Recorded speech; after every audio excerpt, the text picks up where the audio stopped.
Good morning, everybody. Thank you to those of you who are with us here today and those of you who are joining us virtually. I'm Kristen Panerali from the World Economic Forum, and this panel is about advancing clean power and electrification globally. Now, the 2020s need to be the electric decade if we are to keep global temperature increases anywhere near below 2 degrees.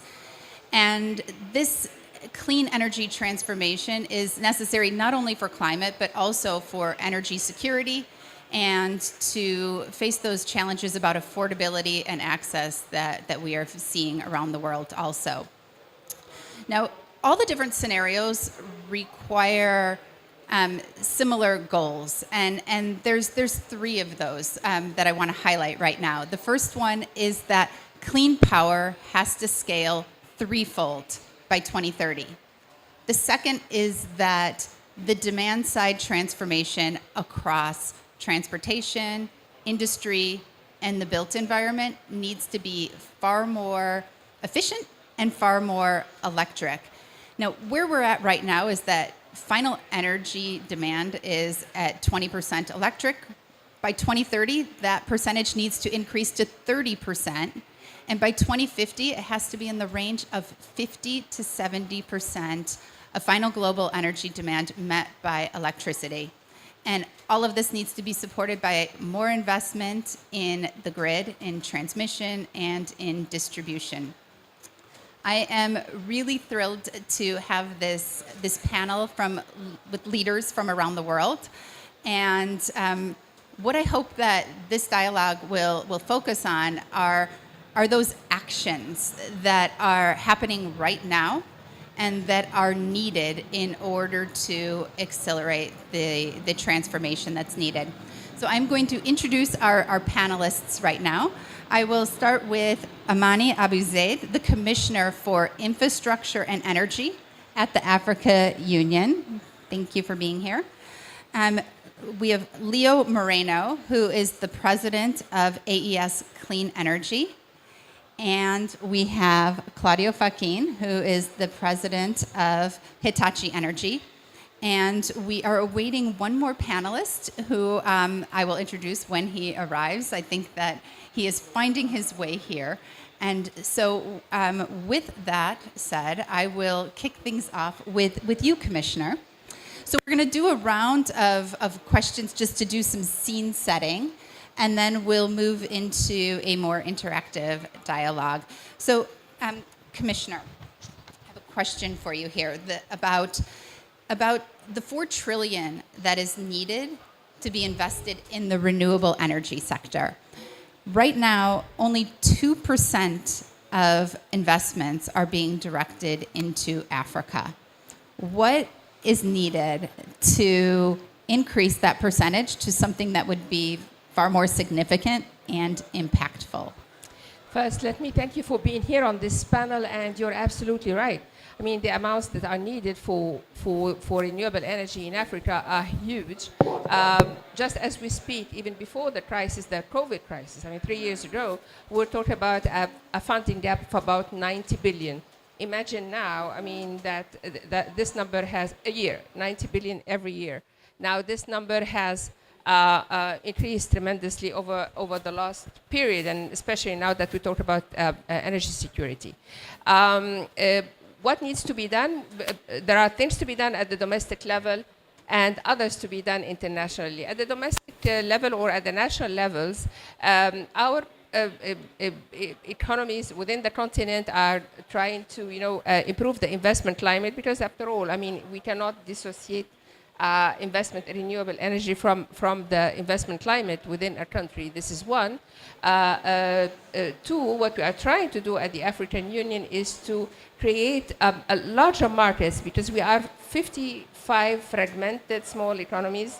So to create, economies of scale, projects at scale, and we have an active pipeline with even grants for the preparation of those projects in order to have them ready for investors.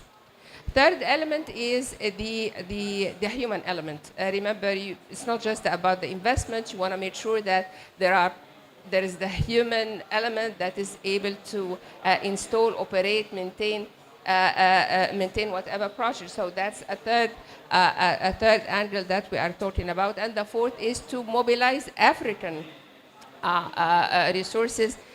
This is what we're doing through our Africa 50, and even the Ban project here in Egypt has benefited from funding, from local funding, private businesses and private and African investors here in Ban. Now, on the international side, there is the cost of money, which is still really a hurdle for Africa.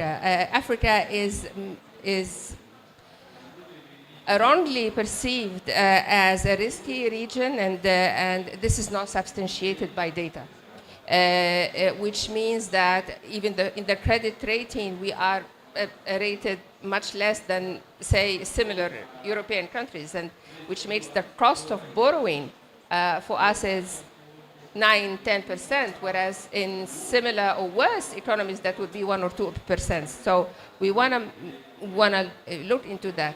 The other aspect is green funding, which is really important now for renewable energy. We're seeing lots of green funding growing around the world, and we are determined to have 1 or 2% of that, which could very quickly cater for our renewables need. And last week, we launched the African Green Infrastructure Alliance, together with the African Development Bank, together with Africa 50, together with the Rockefeller Foundation, several multilaterals, several institutional investors, in order to prepare projects for the offtake by investors on a solid ground, and also with instruments to mitigate risks and make the investment palatable for investors. And of course, we continue what we do on harmonization of policies and regulations in order to make it easier also for investors to implement those projects. Thank you. And you raised a couple of really interesting points. One is addressing those perceived risks and cost of capital, but also keeping people at the center of the energy transition is really key. And it's not just about consumers, it's also about the workforce. And I think that that's an interesting topic we can talk about a bit more later as well. Welcome. I'm so glad that you were able to find us here. It is kind of a maze to find your way around here. So I would like to welcome Eamon Ryan, the Minister for the Environment, Climate and Communications, as well as the Minister of Transport in Ireland. Welcome. I'll let you get your bearings a bit, and then I'll come to you with a question after going through a few more of the panelists. So, Leo, welcome. AES is becoming a leader in providing around-the-clock carbon-free electricity to corporations like Microsoft and Alphabet. I would love to hear from you a bit more about that and what are the opportunities and challenges of this business model. Thank you, Kristen, and happy to be here. So AES, just to give some context, is a global power company. We are signing about 5 gigawatts of renewable PPAs a year. We have a pipeline of 60 gigawatts of projects to be built. And last year, we were ranked #1 by BNEF in selling renewables to corporates globally. And the way we establish this leadership is with these types of innovative products. But just to give some perspective on the corporate market, just 5 years ago, the RE100, which are the corporations that committed to 100% renewable energy, they were 85 companies. Today, they're 500. So the corporate market has been exploding. Not only the number of companies that have committed to 100%, but they're going from scope 1 to scope 2 and now to scope 3. So they're going deeper in their requirements as well. When we approached the large tech players with this idea of the round-the-clock energy, none of them really had an hourly carbon-free goal. All of them wanted to have 100% renewable on a volume basis for the year, but they did not plan to match the renewables with their load. And Google was really the pioneer in this, so we worked with them for about a year and a half to create a product that actually matches the renewables on an hourly basis with their data center load. And what was the reality for these corporates? It's the reality today. Some of these were signing 100 PPAs in a year with multiple projects. And each project has their own permitting issues and interconnection issues and their own intermittency. So it is not efficient to sign so many PPAs. So when we approached Google, we said, let's take your data center, a large data center, and let us provide all the power to that data center, and we'll build all the projects behind that. So we looked at thousands of combinations of projects to do the perfect combination between wind, solar, and energy storage to create a firm load for Google. And we brought 10 projects online behind that. So we brought wind, solar, even small hydro, and energy storage, 500 megawatts to provide the load to that data center. And we assured that 90% of the hours it would be carbon free. So this is a new model that we launched about 2 years ago. And then we went on to sign double that volume with Microsoft and now 3 times that volume with Amazon. And we think this is the trend because what customers want, what society as a whole wants is carbon free all the hours of the year, not some hours renewables and some hours carbon intense. So we think this is a trend that will eventually touch all the corporate customers. Thank you. Okay, Claudio, on to you. Can you share a bit with our audience, what is your vision for the future energy system? What is that going to look like? What is the role of clean power and electrification in that future energy system? Thank you, and thank you everyone for joining. This is the clean energy and electrification. And the way we clearly see the future of the energy system is that we will have electricity as the backbone of that future energy system that needs to be decarbonized. And from an engineer perspective, direct electrification is the most efficient way to use primary energy. Now that means, and you mentioned this at the beginning, right, that we need to take something that is around now 20% of the mix in this energy system equation all the way up to 80% from an electrification standpoint. And that takes 2 parts. First of all, where we generate and how we generate that electricity, of course, in clean manners. Great examples came up just before that. Renewables, of course, and some complements, as long as that technology helps decarbonizing the energy system. On the consumption side, as you mentioned, and we'll hear more certainly later on, is we have to push electrification in other sectors, in transport, in industry, in buildings. And for that, we will then deal with a more complex system. But as the technology evolves, particularly on the digital side, we see that there is plenty of technology available today to drive that journey and to scale the deployment of that technology. There is no doubt about both as a backbone of that electricity system. We have technology today that is deployed also in Africa in many areas, high voltage direct current technology, but also very important, and Amani mentioned the fragmentation of the market, but also in a continent like Africa, there is a lot of technology available today that can give reliability, resilience of that access to electricity at the edge of the grid, creating microgrids with local storage, local solar power generation. And I think we as a industry, we need to look at all those building blocks and make sure that we, from a technology standpoint, we make everybody understand which is the right priorities. Our view is that for a continent like Africa, we have to push more at the edge to start with and get rid of the almost 1 billion people that don't have today access to electricity. That should be a priority, but at the same time, we have to invest in the infrastructure.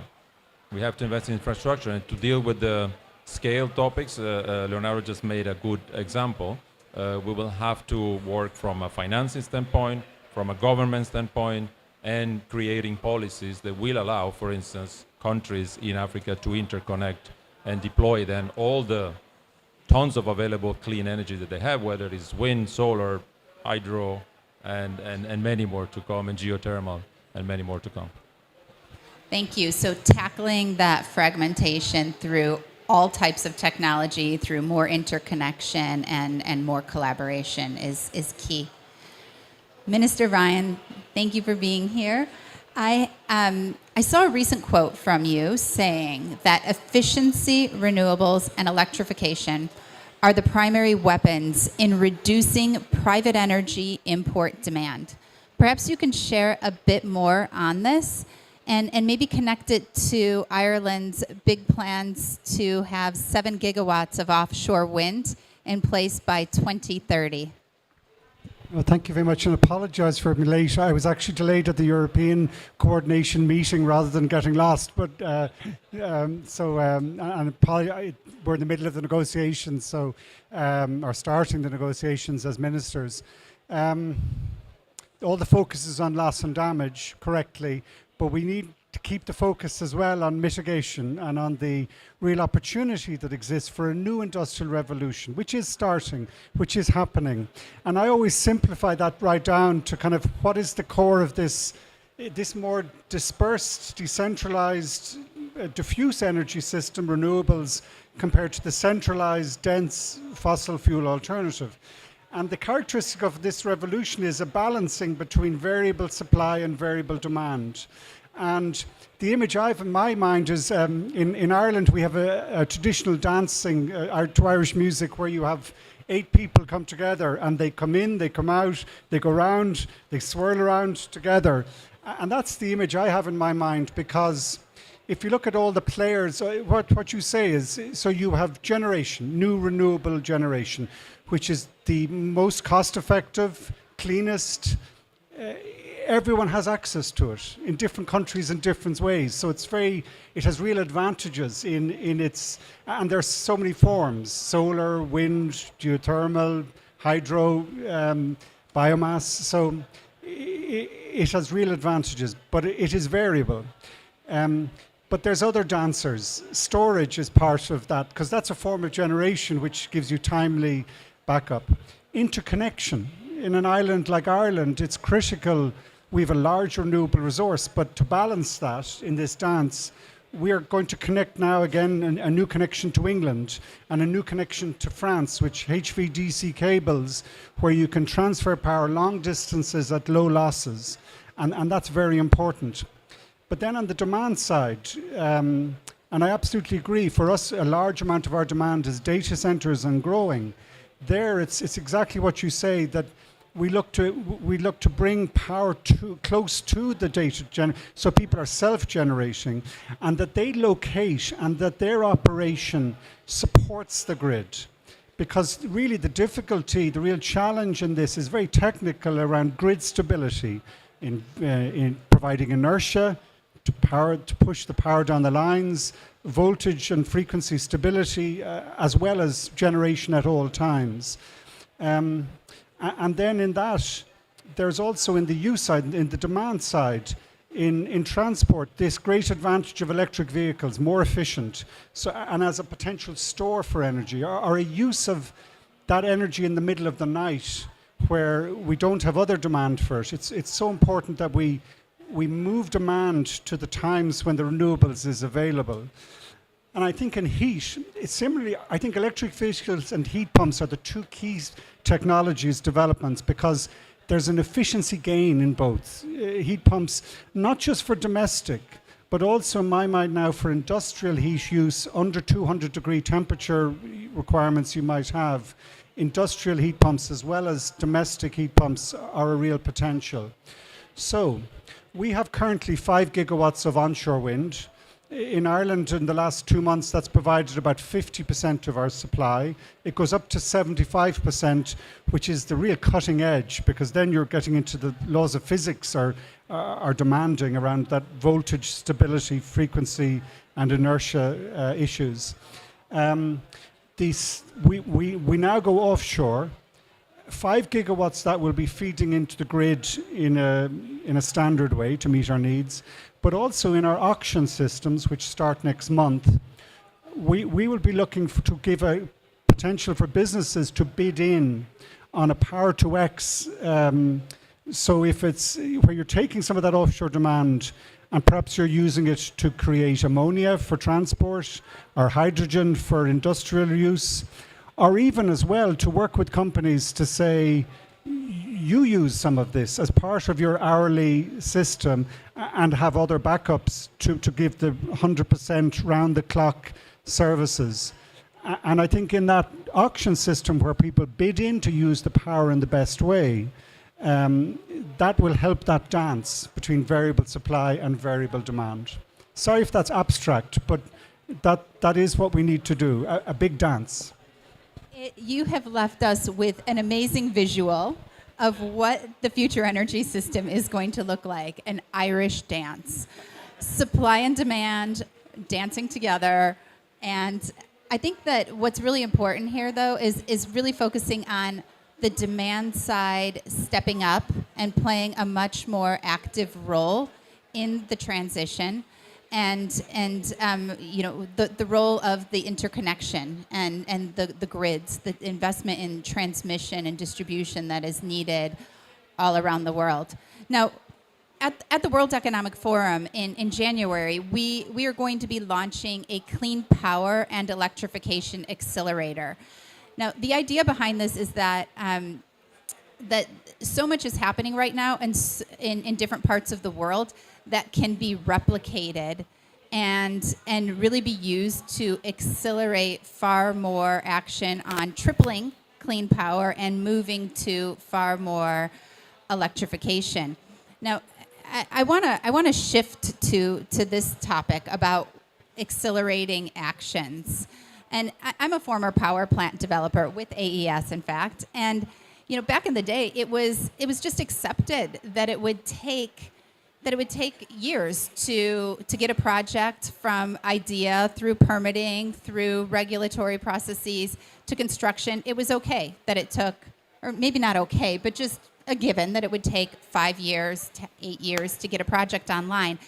And given the timeline, given the fact that we need to triple power supply by 2030, that is no longer acceptable. So I want to shift to what, both on the supply and the demand side, what are those accelerating actions that are needed? And Leo, I'll turn to you to talk about this first. What are those key bottlenecks and what are the solutions that will help solve for this? Thanks. I think that's a great point. The demand today is exploding. So even if governments are not moving fast enough, these corporates will drive this, right? So in the U.S. today, half of the demand is from corporates, half is from utilities. So I agree with you that the demand is there and is growing. What are the bottlenecks for projects? In the old world, each individual power plant was going to cost $2 billion, $3 billion. So it was okay to spend years developing that, and by the time you were done, you had that massive amount of supply. The renewables, they are scattered and dispersed. So as an example, I have today 400 projects in development in the US. In the past, you would have 2 or 3 projects in development in a country, but now you have hundreds. Each of these projects have to go through a list of permitting on a local, county level, then state level, then environmental level, then federal level. There's so many things that can kill each project. The interconnection process, in each country, you have your own rules, but they may take 2 or 3 years for interconnection studies to come back for each project.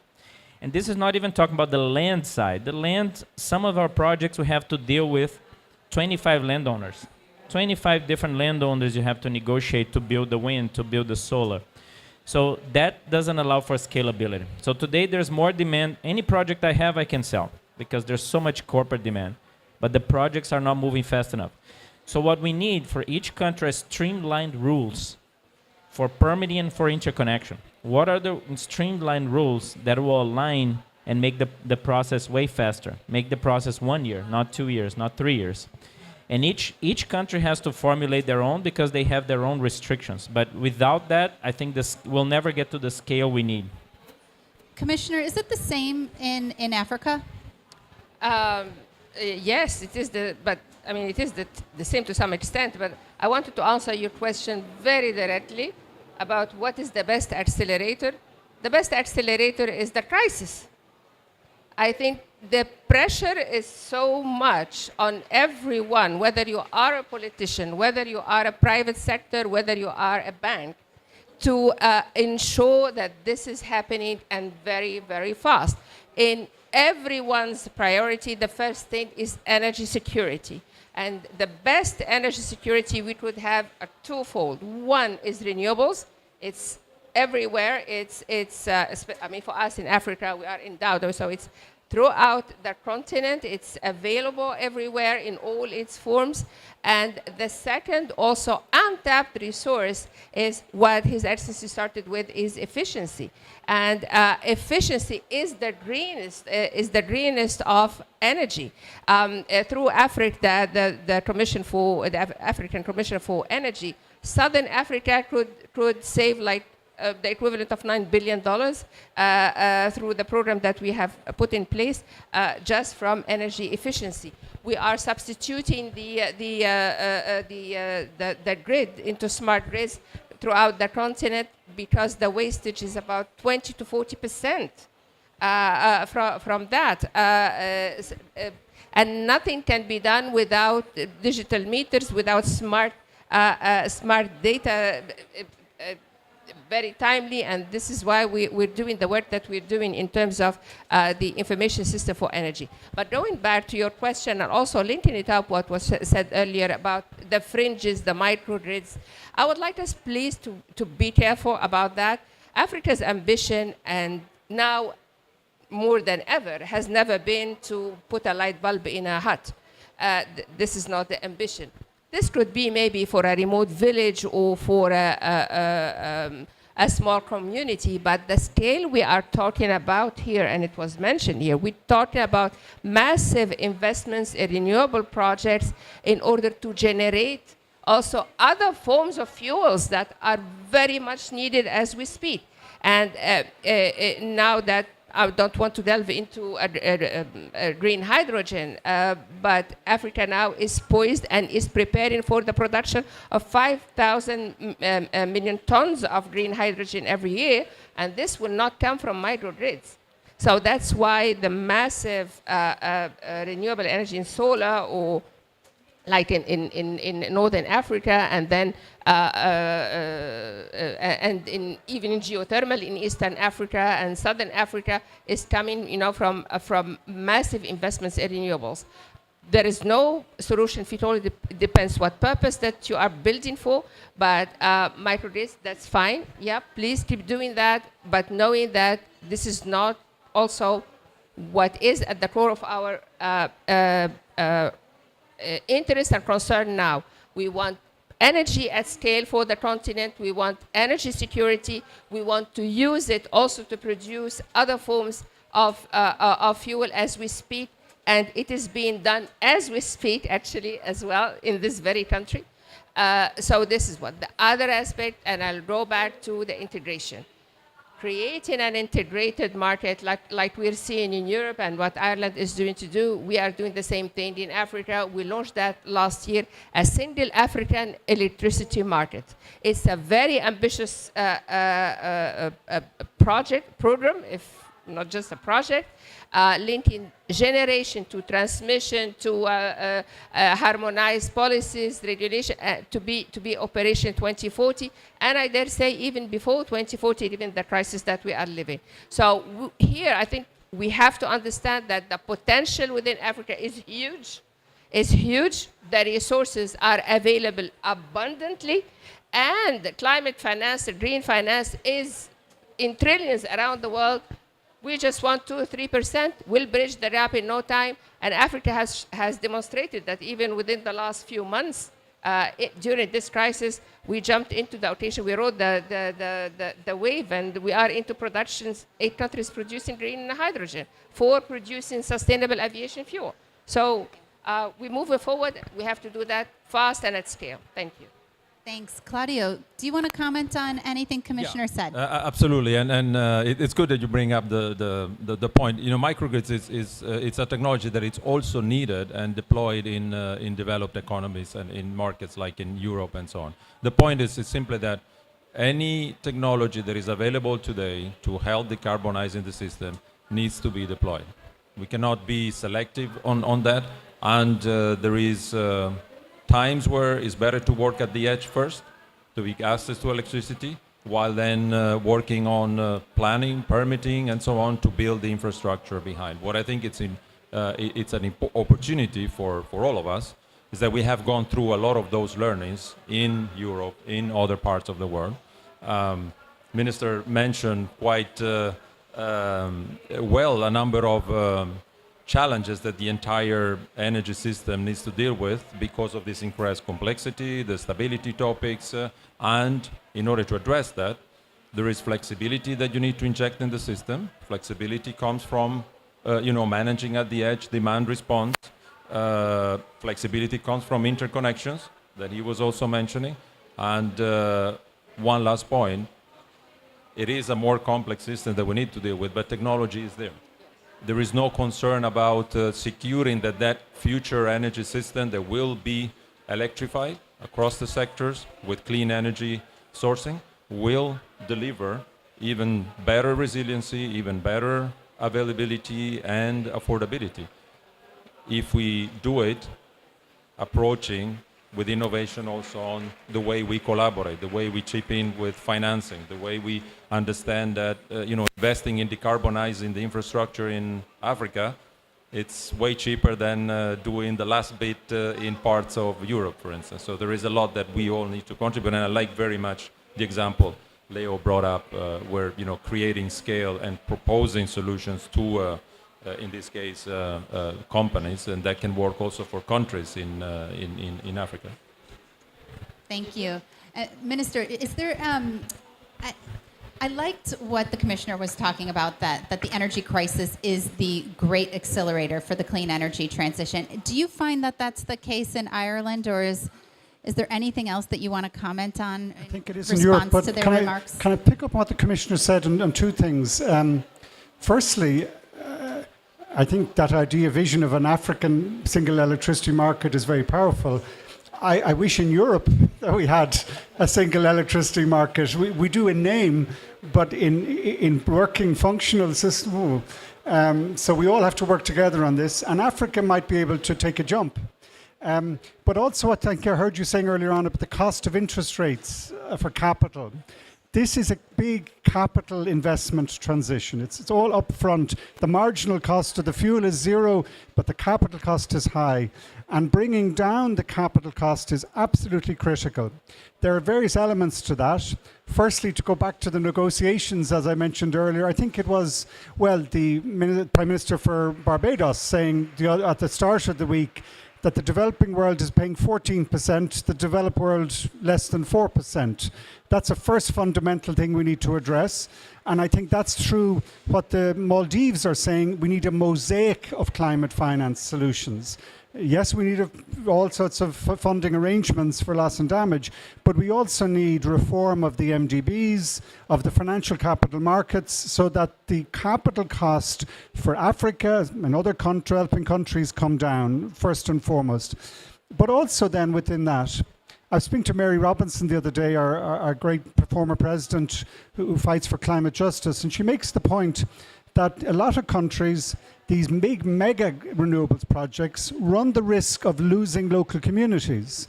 And we do need to make sure that we approach this in a just transition way where there is benefit to local communities, there's respect for local agriculture and local biodiversity. And I think if we get that right, it will be much easier to streamline the permitting system. And we do need to streamline and speed up the permitting system. And the highest cost of interest rates in many instances is the political risk, planning risk, environmental risk behind projects. So when you work with nature, with local communities in the permitting, that is one of the important ways of us being able to streamline the permitting system as a way of bringing down the capital cost. We need to do it globally at events like this, and locally in working with local communities and governments. That is such an important point. That is bringing in people and communities to the transition to help accelerate the permitting, but also to ensure that the transition really is in the direction of just, and we're aligning the just transition along with the climate ambitions, along with energy security. And we're at the close of time, but I do want to give each of you 30 seconds each to just share with the audience what's the key accelerator for you in your perspective, from your business or from where you're sitting in government.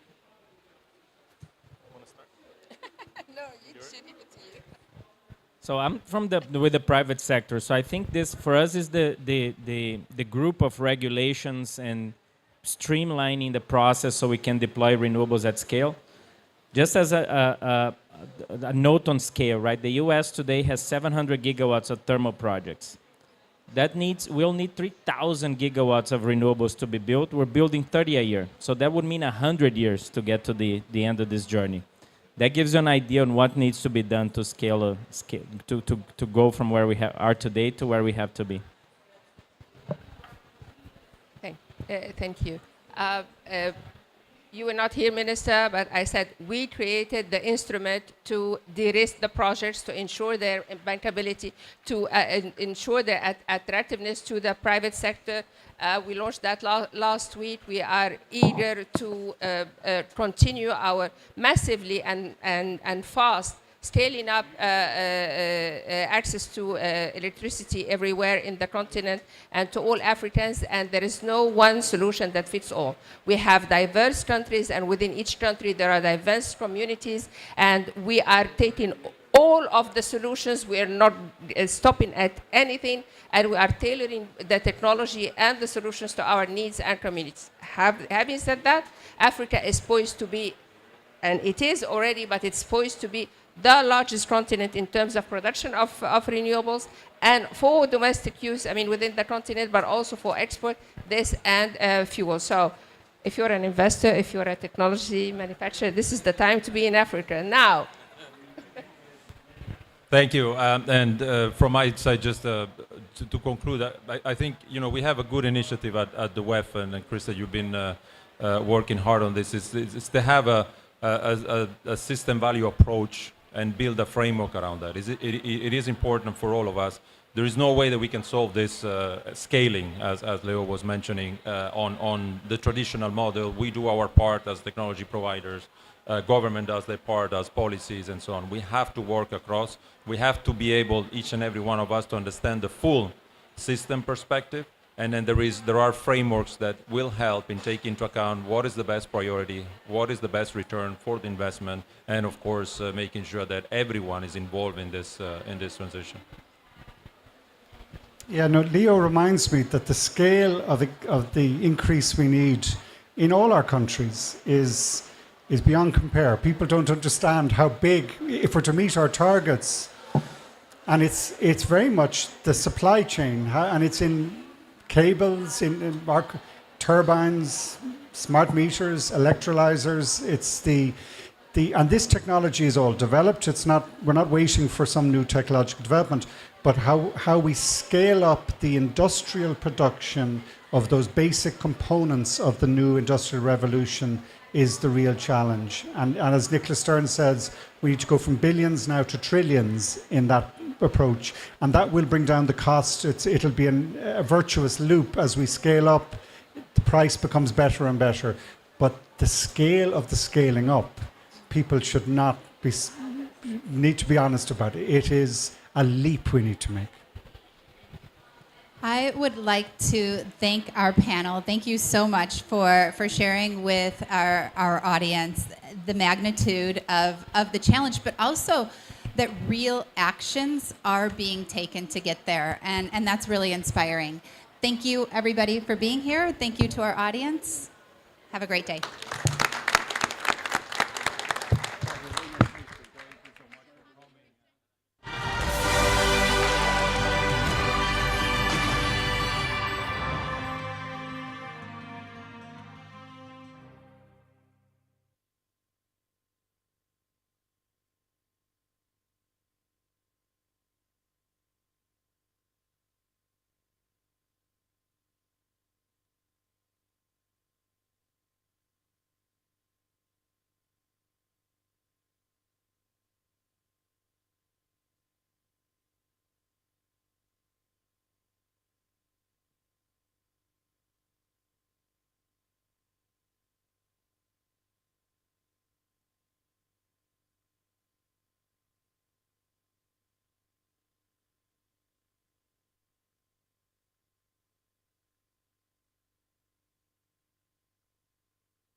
Hello, everyone. Welcome. Good morning. Thank you for those in person joining us. Thank you those who are joining us digitally as well. My name is Sophia Lee. I am a journalist, and I will be moderating this panel today. This panel, we will be chatting about unlocking joint business action on air pollution and climate change. Okay, so to start, I think we should hear a little bit about statistics concerning air pollution. 99% of the world's population live in places where air pollution levels exceed World Health Organization guideline limits. Nearly 7 million people die prematurely every year due to air pollution. So, action is urgently needed now, not in 10 or 20 years. It's impacting us now. So what do we do about it? Well, last year at COP26, the Alliance for Clean Air was launched, and the Alliance for Clean Air brings together business leaders committed to tackling air pollution by measuring and reducing value chain air pollutant emissions, investing in innovation, and working with policymakers and peers to champion the climate benefits of tackling air pollution. Here are some of the announcements that came this week at COP27. The new members, EY, GEA Group, GlaxoSmithKline, Haleon, Moderna, and Oracle, welcome to the new members. They introduced a first-of-its-kind guide for businesses to measure air pollutant emissions across value chains. And the guide was created by IKEA Group, Climate and Clean Air Coalition, and the Stockholm Environment Institute. Lastly, a new business action toolkit is available in partnership with Accenture and the Clean Air Fund. This session, we will highlight the ways in which business action can contribute to the climate, health, and other benefits of improving air quality, review the state of play for corporate action, challenges, lessons learned, and ways to increase adaptation of value chain air pollutant emission measuring. And we'll also highlight the Alliance for Clean Air progress and what members will be doing after COP27 leading up to COP28. All right, let's get this panel started. Hello, everyone. I believe Andreas will be joining us as well. I'm just going to quickly introduce our panelists. We have Andreas. He is the head of climate at IKEA Group. Hello, Andreas. Welcome. Hi, nice to see you all. We have Rob here, the managing partner of sustainability of EY. Hi, Rob. Mahaba. We have Martina, head Secretariat of Climate and Clean Air Coalition. Hello, nice to be here with you. And of course, we have Tulu, Director of Global Diet and Activity Research Group and Network of NRC Epidemiology, University of Cambridge, and founder of Urban Better. Woo! Thank you. Well done. Thank you. Okay, so we're going to start with Andreas. Can you hear me, Andreas? Okay, amazing. Loud and clear. So, Andreas, why is failing to capture and measure progress on air pollution such a missed opportunity if you're not already doing it? I think you were on it direct already in your opening speech as well. But we know that 2.4 billion people are suffering from or exposed to dangerous levels of air pollution, and we have 7 million premature deaths every year. Recent studies also show that even low levels of air pollutant is dangerous to health. So, I mean, this is a huge human rights issue, the access to clean air, but people don't have that access. And at the same time, we also know that the existing reporting that we're doing for greenhouse gas reporting to look into what is our impact on climate change, all of that point we have today, we have the data available to also quantify how much air pollution we generate by the energy we source, farming practices, product end of life, etc. So with this new standard that we launched last week, we empower all companies to, through existing greenhouse gas reporting, also quantify air pollution so we can take joint action on limiting both climate change and enabling people to get access to clean air. Thank you, Andreas. And also, because you're one of the founding members, and what is the most interesting thing that you learned in making progress towards your commitment on understanding air pollution emissions?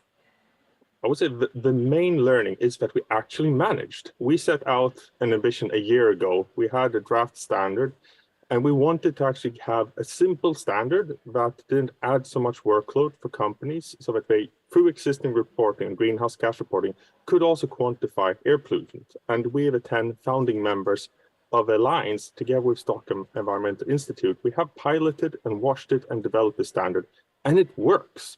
We have the tool and guidance now in place to really enable all companies, regardless of sector, to quantify their air pollutants. And I think that is a huge learning and something that makes me really proud that we managed as a team. What we also saw when we set and established our air pollution inventory was also the contribution from the existing actions we are taking to limit our impact on climate change, how much it contributes to limiting and reducing air pollutants, such as electrifying vehicles, sourcing renewable electricity, phasing out coal, striving to recycling of our products instead of them ending up on landfill. The contributions are huge. So what we're all already doing has a big impact to enable people to access clean air. And where we now will do is to analyze this to take even further action to reduce air pollution.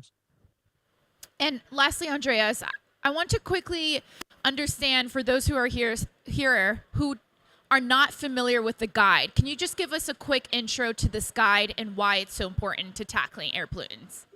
Sure thing. Now, so before I explain the guide, many may think like, oh, is this just another guide and another topic to add to your plate? And that is very important from us. I feel the pain of all over my peers of how it is to add more topics to your plate, but we wanted a simple guide based on existing greenhouse gas reporting. So what it really helps is through existing data you have to quantify what is the air pollution coming from, say, sourcing of electricity, combustion of fuel for, say, heating, as well as for transports, through the material sourcing you are using, as well as product end of life and agriculture management practices. So based on how your value chain looks like, what is your activities, or business travel, production, transport, etc., you get a clear guidance from this guide on how to take that existing greenhouse gas report and also be able to quantify air pollution for each of the different parts of the value chain. So materials, production, transport, stores, as we have for IKEA, customer travel, use at home, and end of life. So it really creates that whole air pollution inventory for a total value chain of a company. And it also helps them to take joint action on addressing both climate action and reducing air pollution. Thank you so much, Andreas. It's a roadmap for businesses and customers alike. Thank you so much, Andreas, for joining us. Okay, Rob. Rob, can you tell us why EY has decided to take an integrated approach to both tackling climate health and air pollutants? Yeah, of course. And we have taken a pretty aggressive stance from a net zero perspective. So we set up a target, a 2025 net zero target as a firm globally. And we're well on track to delivering on that. But the biggest impact for our own business, we're a people business. We employ 350,000 people across 180 countries. The majority of those people live and work in urban areas. So air pollution has a massive impact on our workforce and our extended workforce. And I think some of the metrics you picked up before, but another one that sticks to mind is over 100 billion is the cost of absenteeism in work due to air pollution. And it's not just people not being able to come into work, it's actually the other impacts of people looking after their families. They might be looking after ill children, sick children with asthma and so forth. So for us, it's an imperative, a commercial imperative for our business. So not only is it the right thing to do, I think as a major global corporate, you have a responsibility to lead on these things, but there's a commercial angle to it as well. We have to look after our people. And our people are living in environments that are not always, as healthy as they need to be and as they should be. Sorry, just to clarify, 100 billion people miss out on work. Sorry, $100 billion Oh, is $100 the billion. cost. $100 billion There's no- global economy for people not coming into work through illness driven by poor air quality. Yeah, I was like, that's impossible. We just reached 8 billion in population yesterday. Yesterday, that's right. Yeah, so I was like, huh. Okay. It's growing quickly, Yes. the population. Okay, thank you, Rob. Martina, as with Climate and Clean Air Coalition, you work a lot with government. So how can bold government policies and private sector leadership reinforce each other? Yeah, thank you very much. Indeed, we have had experience over the past 10 years in connecting climate and clean air as the two agendas, we now call them the lethal duo, the deadly duo, because they're mutually reinforcing each other on top of everything else. And we've had experience with working with governments on the policies, on national planning, and putting into place the policies that work on that, and providing the arguments from both sides. So coming with a strong health and clean air argument to the table, and at the same time looking at how that could also have benefits for climate and vice versa. So whoever is interested in which kind of topic can be brought to the table. And the topics that we look at are not so different if we look at the private sector. So the areas that we look at, and we just heard from Andreas quite a run through of the topics. So I think there's quite a way to bring this experience to the private sector, and that's what we've done as well with this guide. But what can the public sector do? It's number one about setting targets, giving a very clear direction of travel for the private sector with that. And obviously here at the COP, we talk a lot about the national determined contributions, including clean air and health-related targets into that is really important. The second is about setting a level playing field, the right policies that enable the creativity of the private sector. So not being totally prescriptive, but being more performance-based to unleash and unlock the innovative power of the private sector. And the third is about a process of co-creation. And we've seen that in the past as well. It's been very powerful, where businesses and government were coming together, looking together at the methodologies, at the roadmaps, at the policies, to actually have these stretch goals embedded. So it's doable, but we also put the goalpost every time a little further out to make sure we actually get to something that's mutually reinforcing. Thank you, Martina. Well, I want to deep dive this in a little bit. Tulu, as an epidemiologist, can you share some of the alarming research that you have seen on the ground? So, alarming. It's a lot of pressure. Don't know how alarmable these people are. So I think the case has been made. We set the scene with the three panelists so far. I do think it's really critical to recognize the reason why we're talking about air pollution is it really is one of the lowest hanging fruit, both for health and climate action.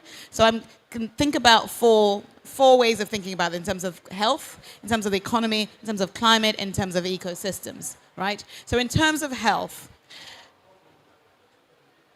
it's probably more well known about the impacts of air pollution on things like increasing risk of asthma, of the more respiratory illnesses, but probably less well known is that air pollution is a significant contributor to the rise of things like strokes that we're seeing. It's things like heart attacks. There's some research done in the US during the first lockdown of the pandemic, and they showed that in the cities, because obviously there were extreme lockdowns and everything stopped, not feasible going forwards, but as a proof of concept, really powerful. They found that in the cities that had there's really stringent measures that cut down air pollution drastically.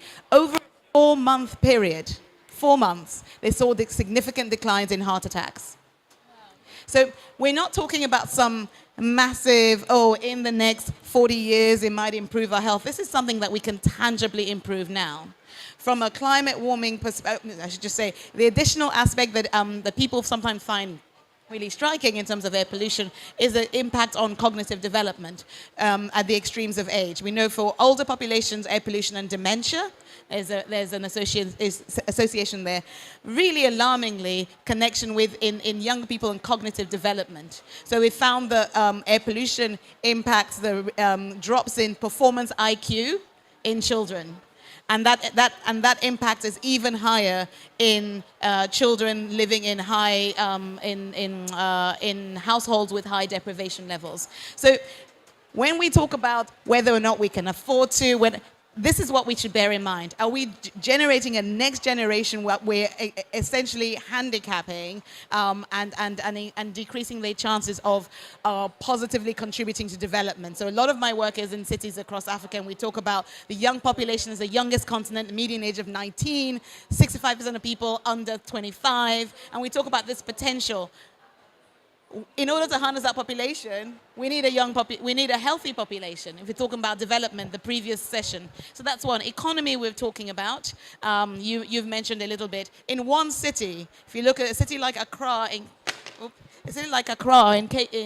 Ghana, in 1 year, the impact of air pollution, it lost over 3% of its GDP in 1 year.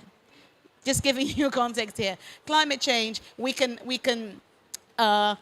significant drops in air pollution can really can contribute to slowing by almost 0.6%. We're talking about Paris Climate Agreement, 1.5%. 0.6% of that by 2050 can be tackled with air pollution, right? And lastly, because it's Biodiversity Day today, right? Ecosystems, we often don't think about this. The nitrogen and sulfur deposits in our natural ecosystems and the impact of air pollution on our ecosystems and really impacting our biodiversity, which impacts on a whole host of other things, including our pipeline for medicines, all of these things. So when we talk about air pollution, and now, this is the kind of thing that we're talking about. And we know measurement works. Right? I'll end with this because this is a really powerful. There was a study that was done looking at, so over the last few years, the US embassies globally have been installing monitors across the world, right? And they found that in cities where the air pollution data was measured and tweeted regularly, saw significant drops in two things. Saw significant drops in air pollution. So that speaks to, okay, we don't know exactly why, but potentially there is a pressure, right? And I think this comes down to the power of leveraging the private sector to be part of that measurement, and because that has the potential to really pressure. And interestingly, they also found in the embassies drops in their hazard pay. Right, in the staff that worked in those cities that had the drops in air pollution. So you can kind of see how there's the pressure and actually in the very short term dropping air pollution, but also the benefit for organizations who have employees working in their cities in a very short space of time. Wow, thank you so much. Do you actually have any health cost numbers of, you were saying, it's not just asthma, heart attacks, strokes. What does that look like for the individual in terms of health insurance, health costs? Well, it's different in different cities, right? So the example I was giving in terms of loss of GDP was really around loss of productivity. So when I say in a city like Lagos in Nigeria, there's a city of over 20, depending on who you speak to, 22 to 29 million people. You know, we're not talking chicken change here. The cost of that is over 3 billion, right? In terms of loss, so there's over almost 3% of its GDP. Wow. Is lost in the health impact of air pollution, just air pollution. In just a year. air pollution over 3 billion in one city. In 1 year. Wow. Okay, Rob, why do businesses have such a unique role in taking responsibility and addressing air pollution and moving forward with it, whether or not local policy moves forward? Well, I think you probably just heard it there from Tolu talking about, 3% of GDP. It's phenomenal, isn't it? So, I think, and this is where measurement is so important, but it's almost to your question as well. It's how do you interpret the measurement of air quality into commercial impact? Because that's really what helps, I think, gets the attention of the businesses who are doing a lot of this polluting into the air, is how can you turn measurement of pollution into value. to really get them to wake up to and understand the implications of their contribution towards something which is actually harming their business. It's not a direct link, so you have to work to make the link. So we have to make the link between what's happening with the air pollution locally and then the impact you're having on not being able to attract the right talent, not being able to retain the right talent, not being able to get the productivity that you're expecting from your manufacturing sites. You have to work quite hard to make the link. And I think that's what's so positive about this movement. One of the reasons we've signed up and one of our roles beyond our own business is sort of helping other businesses make that linkage and really can make the commercial case for action. Okay, making those connections with data. Okay, so as we mentioned earlier, is that we also know today there's a new business action toolkit being launched to help companies make this case. This is now live on the Alliance for Clean Air website. So, Andreas, if you can still hear me, Andreas, for companies considering joining the Alliance, what are a few things they should consider? I think the first thing when considering to join is maybe the company might have a feeling that is this, once again, this is just another topic on the plate. And I really want to confirm that, I mean, our ambition and what we have succeeded with is a very simple standard as well. It builds on existing greenhouse gas reporting. So this is really a way to, with existing measures, to address both agendas at the same time. So the key is to take that fear away. And then from joining in, I think it's good also to have one person in place within the company to keep it together. So even if it's about an integration into existing things, it's good to have a key account or a key project leader as well. But what's also really good is that if you're joining, you also not only will have a simple standard, there's also great support within the alliance as well. So from Stockholm Environment Institute, we get really hands-on support, how to actually convert the greenhouse gas reporting and actually get the air pollution reporting going as well. That support has been invaluable, to say the least. Then you also have the support from the other members as well. I mean, we are all in the same situation, and we're here to support each other and act on guidance and advice as well. So I would say if it's something to just have a signal to send to other companies thinking about joining, it is a simple guidance, and you're not alone. And let's do this together and really make it a reality that we, as clear as it's greenhouse gas reporting today, we also make air pollutant reporting a reality and what is a de facto thing for a company to do. Thank you, Andreas. Rob, you're also part of the Alliance, and I wanted to ask, what are some of the key questions you and your team had to ask before signing on and joining? I think the conceptually, it's quite an easy sell. So I don't think there are many organizations or corporates which would immediately say, we're not going to think about this and get involved in this. I think one of the challenges that picks up on what Andreas said around making sure that the measurement framework, making sure the commitments you're making are not too overly ambitious or above what you're already responsible for reporting on. I sort of talk about corporates now that they are inundated with lots of different reporting frameworks. And so therefore the questions they typically get asked is, what's the additional sort of overhead of this? What am I actually signing up to? So conceptually, yes, but can I get into the detail of what that means? And maybe some nervousness around, well, but I operate in lots of different regions. Some areas we have good local government reporting and measurement. In some parts where I operate, maybe I don't have any. I don't want to sign up to something and then immediately be called out for missing. Yeah. So I think we've got to be really careful, and I think the pragmatic framework will always win. We need something really pragmatic and easy to implement, and we want to make sure that we don't let perfect be the end. So some progress here is better than no progress. We've got to encourage corporates to sign up with a view of going, even if we want to keep pushing them, but we want more signed up than those that aren't. So how do we make a framework and measurement that encourages that? And I think that's the key around how do you get companies on board. It's just getting them comfortable with what is it that we're actually signing up to, how will I be reported, how will I be assessed.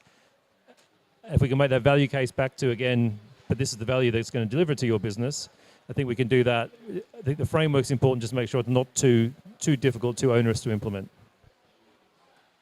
Maybe if I can come into that as well, because we've been working on this guide. We were there was a really good constellation because we were working on this guide while the alliance was coming together. So there was a virtuous cycle there as well, a good coincidence. And we had immediately a number of companies interested in testing. And I think that's really learning by doing as well. We wanted to be pragmatic, not making it too onerous in terms of adding something on top, making sure this could actually connect with the inventory work that's being done on the climate side as well. There's a lot of sources and solutions that actually do good on both sides again. So I think there's enough of a synergistic area that made it a good sell as well. And yeah, taking it forward bit by bit and to help the companies to see the size of the problem. And that was really, it becomes a management tool in the very first place, and that was important to us. Martina, I also want to ask, how can we have more of a wake-up call and incorporate this into corporate agendas along with policy? Yeah, I think we heard quite a bit already. Number one, it is building up this movement involving more people. And I think Toludo said it very, very well. What it does do to give information, data to people, and now I'm talking about the sort of the air quality measurements out there, so that it becomes a concern for everybody. We heard it becomes a business concern at the same time, because that's all customers as well. It's not only customers, but it's also the workforce. So taking that into consideration, it's a moral imperative, obviously as well. Clean air should not be a luxury for the few, and I think we have to bring that home very forcefully. But it's also a problem that can be solved very easily, relatively quickly, with all these multiple benefits that we've seen. So it's about spinning the narrative in a right way, that it's not becoming something overwhelming, but it's a win-win-win situation all around. And I think that is also something. Yesterday evening, we had a climate and clean air ministerial with ministers from over 40 countries. And we did actually say we want to create a breathing time. It's time to breathe clean air flagship for 2024. That looks like far away, but we wanted to put that out there, but it needs a whole preparation. And I think if we have this kind of community coming together and creating that momentum, that would be a real step forward as well. Thank you. Thank you, Martina. So, Tolu, for those watching in the audience and virtually today, and they own a business, what's the most, you've already touched on a lot of statistics, but what's the most important thing for them to understand in tackling air pollutants and climate health for them as a business? Yeah. So I actually want to pick up on a couple of points that a particular point you raised, Rob, about not adding onerous reporting, because we intuitively and through this conversation think about air pollution and climate action. But for example, we did some research looking at trying to understand health co-benefits to climate mitigation actions. Right. Firstly, the first thing we found was that there's very little data because of measurement, because people are not actually looking at the measurement. But that's aside. When we looked at the data that did exist, there were three prominent pathways. One of which was air pollution, and that came out really strongly. So when you're thinking about your climate reporting around climate action, around sustainability, air pollution is a really tangible opportunity to integrate what you're already doing and saying, well, this is not just part of climate action, actually. We know, and there's evidence to show, that it is a health co-benefit and really critical that would be felt both near and far. So I think that really understanding that it's in that pathway between health and climate mitigation is really critical. The second thing I want to say, which maybe doesn't directly answer your question, but I want to tease out when we talk about business. There's different sectors here, and there's different, depending on what you do, your role and your supply chain, and the opportunity to think about how through your supply chain you can tackle air pollution, which is how I would directly answer your question.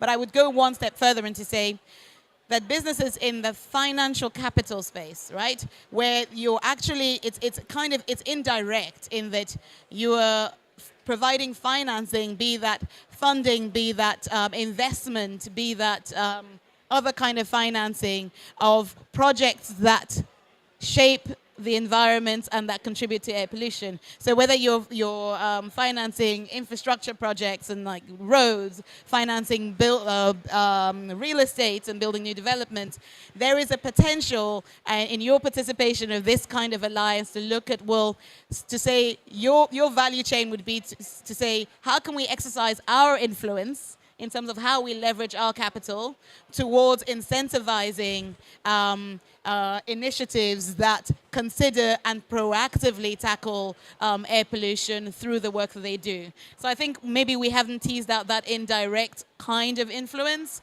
that certain types of businesses and organizations can have, which I think could be really, really powerful, because we know a lot of our cities are being built by the private sector, right? The finances coming in to build cities are from largely private capital. So to what end can they actually be part of saying, we will invest in these kinds of initiatives that consider and measure air pollution and deliberately look for approaches to tackle that?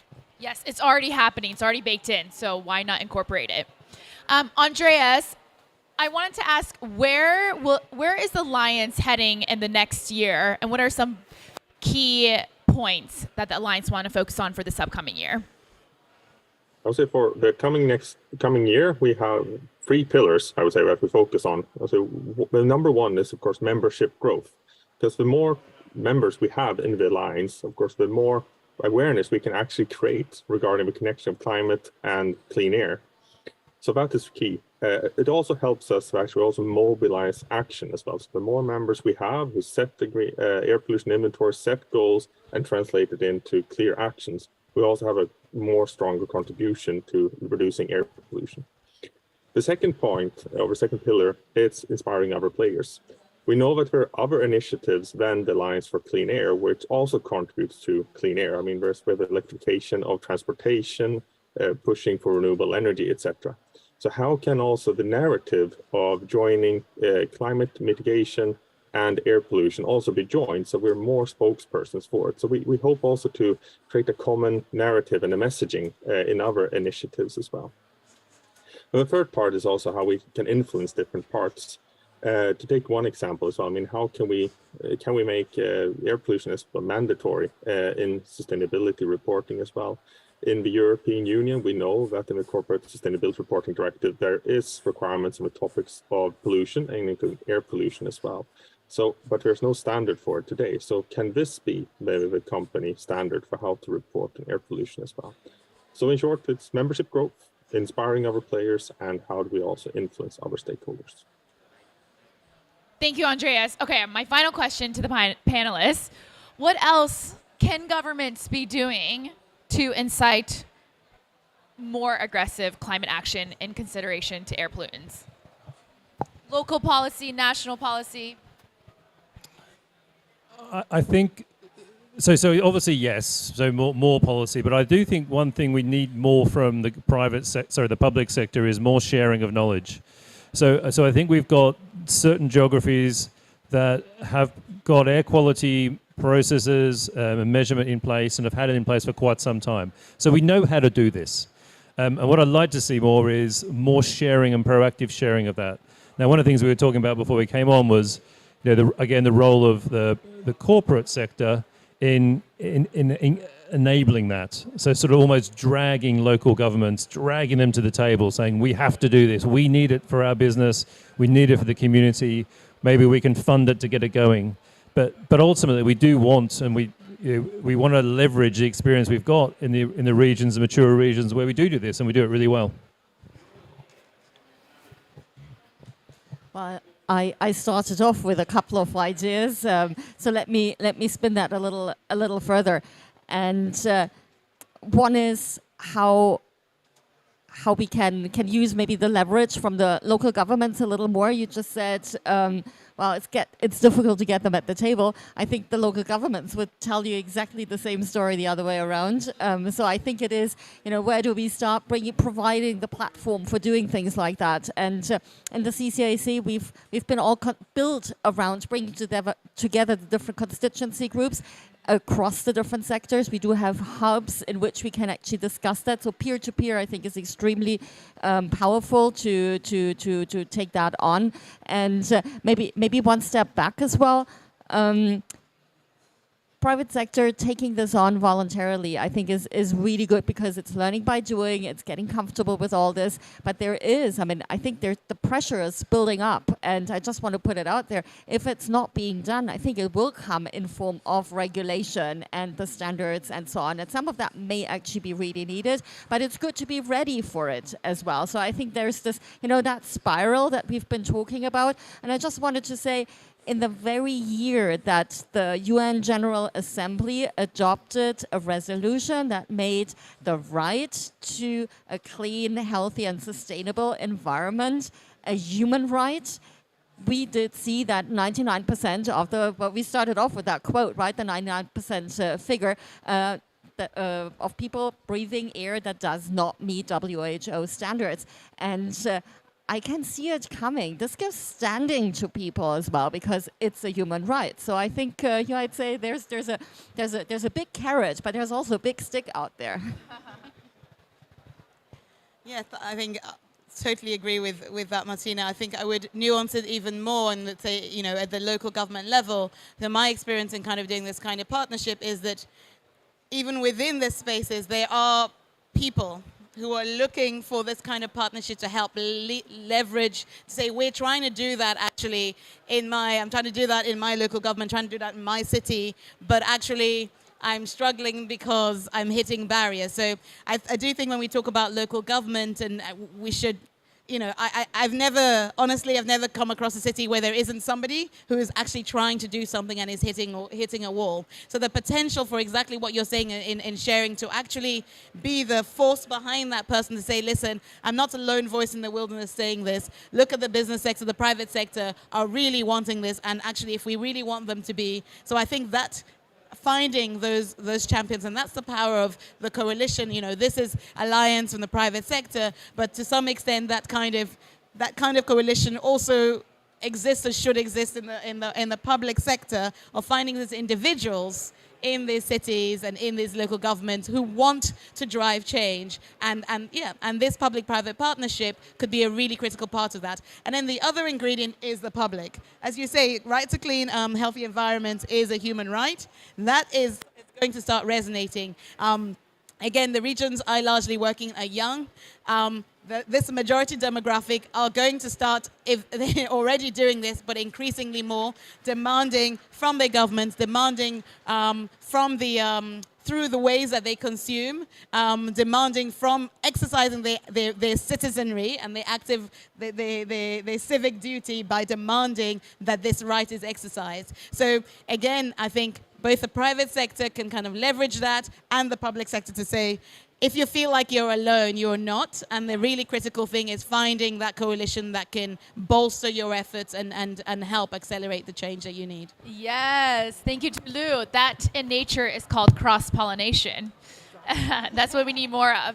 Okay, thank you so much to our panelists. We're going to take a few questions from the audience. If there's any questions, please state your name and organization. Let me know. Okay. Yeah. No? Yes? Thank you. Hi. We're working on some city land regeneration projects in the UK right now. And one of the questions that corporates often ask us is, how do you measure the healthcare impacts of these projects, which are essentially nature-based projects, on people? And they're really kind of looking for some really strong measurable evidence of this. Now, obviously, anecdotally, we know that, nature is good for people. But I wondered if you could point to any specific evidence that I can share. Let me start. I think one of the challenges on the evidence that we do have is very sort of macro level. So I think we've got these we talk about that 100 billion number I said before. So I think at a macro level, we've got some modeling. I think what we need and what will help is how do you do that in a more localized environment? So you talk about infrastructure projects. I mean, we've just done some modeling on exactly that for a large infrastructure program, large road infrastructure program, and trying to quantify and understand both the risk and the benefit from a health perspective. So there are bespoke models out there. I think they're bespoke. So I think it's a great call that we need more toolage to allow that to happen at multiple levels. I would thank you for pointing that out, because the commission I alluded to, the Pathfinders Commission, found exactly that, right? That there is some model data, but when you actually look at what the health co-benefits are of these interventions, we're not measuring it. And I always say people assume that health trickles down from good intentions. It doesn't. And if we actually, there's a potential for unintended impacts, and if we don't actually measure it, we don't know. One impact that I can share is, say, in the educational space. So we found, for example, links between air pollution exposure and concentration attention in children in a very short up and down space of time, so within very short-lived. So that's a huge aspect if you're talking about repeated episodes of air pollution events.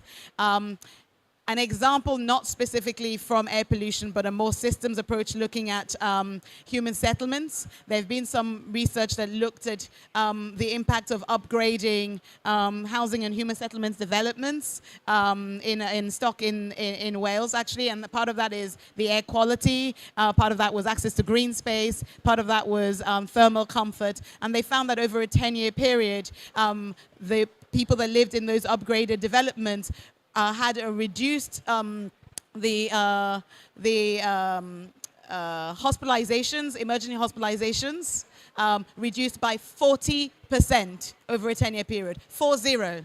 Now imagine if there's anyone from the pharmaceutical space here, if we had a pill to say we could reduce emergency hospital admissions by 40%, the queue would be out the door, would be all the way to Cairo. We have this information. We actually have this interventions, but it just shows the power of the data.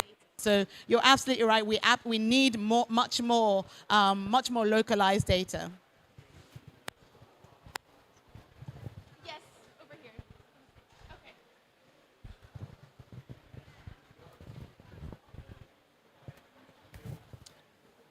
Saurav Arunachalam, University of North Carolina, Chapel Hill, USA. Great panel, good discussion. Two questions. One for Tolu, I think. I was struck by your 3% comment of GDP reduction in Accra. Could you expand on that a little bit just to give some perspective of that number? And the second question is on the Alliance for Clean Air. What is the geographic scope of that alliance? Sorry, did you say expand on what the causes of the 3% are? There's two things. There is absenteeism and loss of productivity, and it is cost in terms of healthcare. So what you're actually paying as a result of illness, and it's cost in terms of productivity due to ill health and cost of healthcare. Has it rebounded? Well, have we tackled air pollution? Not yet. But this is the kind of thing that we can actually, it's the argument for saying if we can measure it now, and one of the key things that came from those studies is to show why we actually needed more measurement of air quality so that we can, in even a within city space, can we actually look at that texture of in spaces where we actually tackle air pollution, can we see noticeable changes? Like the example I gave with the US embassies, they found that they had significant reductions in their hazard pay to their staff in the cities where air pollution dropped. So if we have that kind of contextual data, say within districts, within a city, that could be quite powerful, nice natural experiments.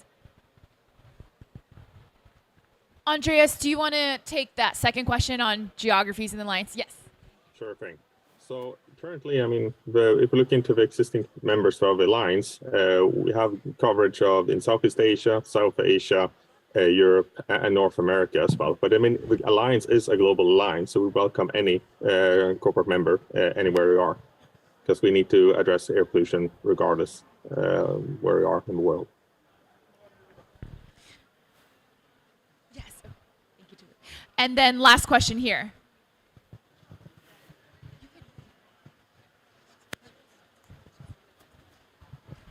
Hi there. Kevin Hicks from the Stockholm Environment Institute. Great panel and inspiring. But perhaps a question to Andreas. When you're building your network, what has been the key factors that have kind of persuaded people to take this up?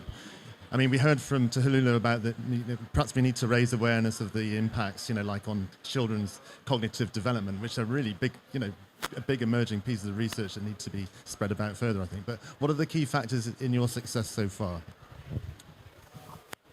I would say, but overall, if we're looking into the sustainability professionals today, we have a care for people and the planet. And the more you get aware of the impact of air pollution and the staggering figures that we see, argument not to take action, there's none. You need to take this. It's our responsibility as well. So I think this is what people and companies would like to address as well. And if we can also do it in a simple way, so we can address both climate change and air pollution, which in itself are two human rights issues. I think that's really telling to people as well. And it also gets really close to the heart when we talk about health.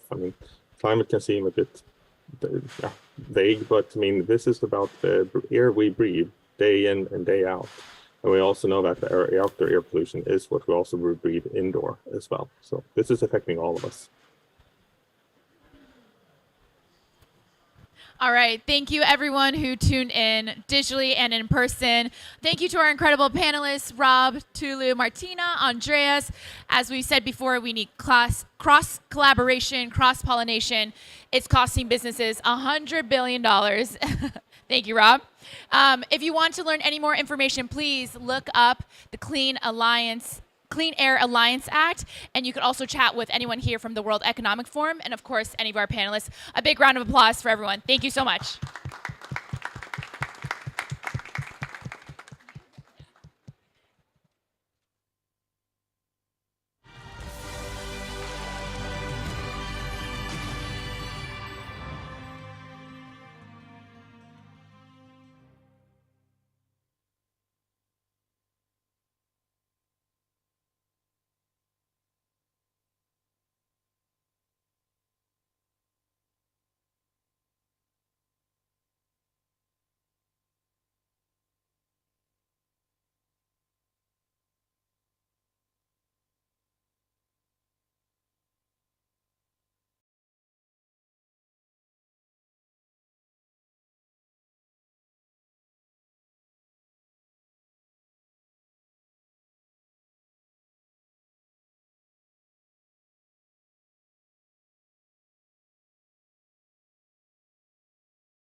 Hello, everybody. Welcome to Sharm el-Sheikh COP27. Today is Biodiversity Day, so a perfect day to talk about the link between climate change and nature. So, hosted by the Swedish Pavilion, I'm here today with some colleagues to talk about that and how, especially at the corporate level, you can connect the action agendas, the nature agenda, and the climate agenda. But first of all, why are we talking about nature and climate together?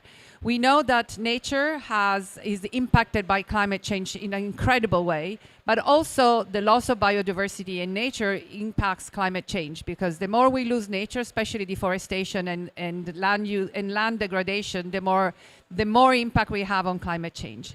But if we turn this around, we can see that if we work with nature, protect nature, manage well our land, and restore nature, we can also contribute to climate by creating important mitigation outcomes. So I'm here today with I'm here today with Patricia Iglesias from the São Paulo Environment Agency. Welcome, Patricia.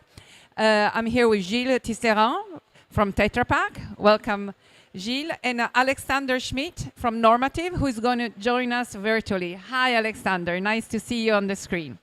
Excellent. So with these colleagues, we are really going to explore how do we connect agendas. We have companies and we have important stakeholders here that can talk about from different perspectives. So I'll start with a question for all of you, really about the interconnections. We see that, as I said, they're interconnected from the negative side, but they can also very much be interconnected from the positive side, the opportunity side. So from your perspective and from your position in the, you from government and business and research, what do you do to make this connection? I'll start with you, Patricia. So hello, everyone. It's very good to be here. Thank you for the invitation. What I can say is that CETESB, the environmental company of São Paulo, is one of the most important environmental agencies in Latin America. And we try to connect the license system with the protection of nature. We have this panel to talk about the connections we can have in nature-based solutions and also the license systems. We need to see that the point is not only avoid pollution, but we need to have a step more. We need to go under new steps to get these solutions. Talking a little bit about São Paulo, we have the most industrialized state in the country, in Brazil. Also one of the most populated, I can say the most populated in Brazil. And these characteristics present both challenges and opportunities for our state. And the environmental agents, I can say, has to be most attentive to attendance of normative limits of emissions to avoid pollution. But not only this. Usually, we need to have a kind of legislation that is more restricted than the federal level legislation, and that's the point for São Paulo, and I think this is a collaboration. And another point is that the license system can collaborate and connect climate change and nature-based solutions. So I can give you some examples. One of them is the monitoring of environmental quality in the state of São Paulo. So we have a lot of parks in the state of São Paulo with different types of landscapes, places with visitation and also ecosystems and ecotourism potential, and the concession of areas without full protection of the state. Because what we think nowadays is that the state can focus only in the protection of the nature, and the private sector can be in charge of the services for the population. And this is very, very good opportunity to work on this. Thank you, Patricia. This is very interesting how you're managing very different resources because at the government level. Let's talk about from the corporate perspective. How do you connect the two agendas that have been traditionally seen as two separate agendas, separate teams and separate everything? So, thank you, Julia. When it comes to Tetra Pak, I mean, what we need to remember is that eventually we have a presence in 160 countries worldwide. We are selling hundreds of billions of packagings and thousands of equipments on the ground. So when we think about our footprint, and I will think about the business footprint, we have to acknowledge that we have a great dependency on nature. So when it comes to Tetra Pak, it's about the raw material. So the paper board we buy from suppliers in Brazil, from suppliers in Sweden, it's important. And as we are providing solutions to the food industry players, we also have to realize that our customers, the food players, are also heavily dependent on nature. So that's a starting point that I wanted to make, because the in a way, resilience of Tetra Pak as a company and the food system is based on the resilience of nature. And as you've outlined, Patricia, there's a clear link that I think nobody can challenge about climate having a negative impact on nature, and nature being the ally to fight the effects of climate change. So when I look at how we've been driving that joint agenda, the first point is that we have to also realize that we indeed have in the past driven two separate agendas. A strong climate one, where for years now we have heavily pushed our climate reduction across the value chain. So typically minus 70% reduction of the greenhouse gas footprint in our operations in 10 years, minus 20% across the value chain, working with suppliers in Brazil, in Sweden, to really work into the reduction of the climate footprint. On the other side, we have also strengthened the leg around biodiversity protection, nature protection. Let it be through certification, let it be through traceability in the value chain. Now, the job that we are doing is really combining those two agendas together, because they make sense, because we can have a positive impact again on our climate footprint through working on nature conservation. And that's the reason why we have recently launched a land restoration program in Brazil, in the Atlantic forest, with the aim to restore 7,000 hectares of this Atlantic forest, and that will give us very positive output on climate, on local biodiversity, on the social communities. So that's the way clearly forward. There are obviously many challenges when it comes to how to measure biodiversity, how to measure nature. It's less easy than measuring climate impact, and that's also something that we have to keep in mind when we build this joint approach. I will ask you about that, don't worry. But before we move to actually tracking and measuring, which is key, is at the core of integrity for sure. But I just wanted to also ask Alex to tell me a little bit about, from normative perspective, how do you connect climate and nature? And then we move on to actually, while you start with that question, then you can also then tell us a little bit about the reporting, the measurement and the reporting. So two questions for one. Like it. That's great. So first of all, also from my side, thank you for having me now here remotely.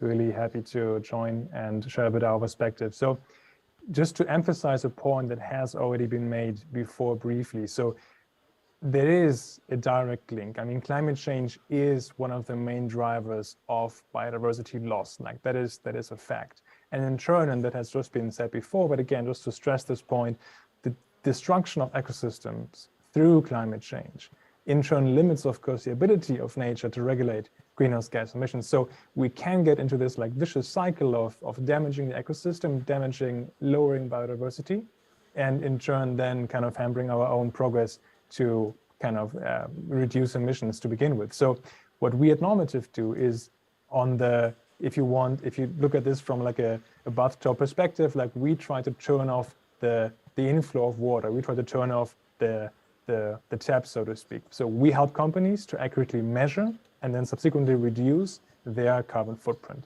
And by that, we of course help to preserve the biodiversity and the ecosystems that then in turn can help us to further reduce and further sink carbon into the most natural ways. So that's kind of the perspective that we take on the two. So there's a direct link, and we help kind of on the top of the whole funnel, if you want, to help companies to actually limit the impact, the negative impact on biodiversity. Thank you, Alexander. So I like to go back to how, from a corporate perspective, what is your experience about measuring and reporting as well the link, the impacts of your efforts, and especially efforts related to nature and climate? So at Tetra Pak, as I've said, we've been engaged in the protection of forests now for a while, and it all started with lots of activities around voluntary certifications. So typically, we have pushed all our suppliers to have traceability, to have FSC chain of custody in their value chain, which enable us to in a way guarantee no deforestation, to guarantee traceability. So that was the starting point of the way we measured impacts on land more than nature. Now that we are moving to the next phase, which is acknowledging that, first of all, nature goes beyond land protection per se, but we need also to move forward towards restoration, so beyond the no harm. We are starting to touch all the questions that we've had in climate maybe 30 years ago on how to measure. And again, I think when we look at the climate journey, well, a greenhouse gas is a greenhouse gas, right? So you have CO2, you have methane, and the impact that you have in your factories in Sao Paulo region, or in my factory that I have in France, you will experience the effects of greenhouse gas in China. When it comes to biodiversity, it's more complex, right? Because we are talking about local impact and potentially local KPIs. So measuring the health of an ecosystem, there's no one single standard today. So the health of a Nordic forest is different from the health from Brazilian forest. And I think we need to acknowledge again that complexity. Now, this being said, as a company, Tetra Pak is engaged with SBTN, Science-Based Target for Nature, and they have a corporate engagement program where we are exactly right now discussing about the way to measure. I know that the WBCSD is taking on that discussion on how to come up with the right KPIs to measure nature projects.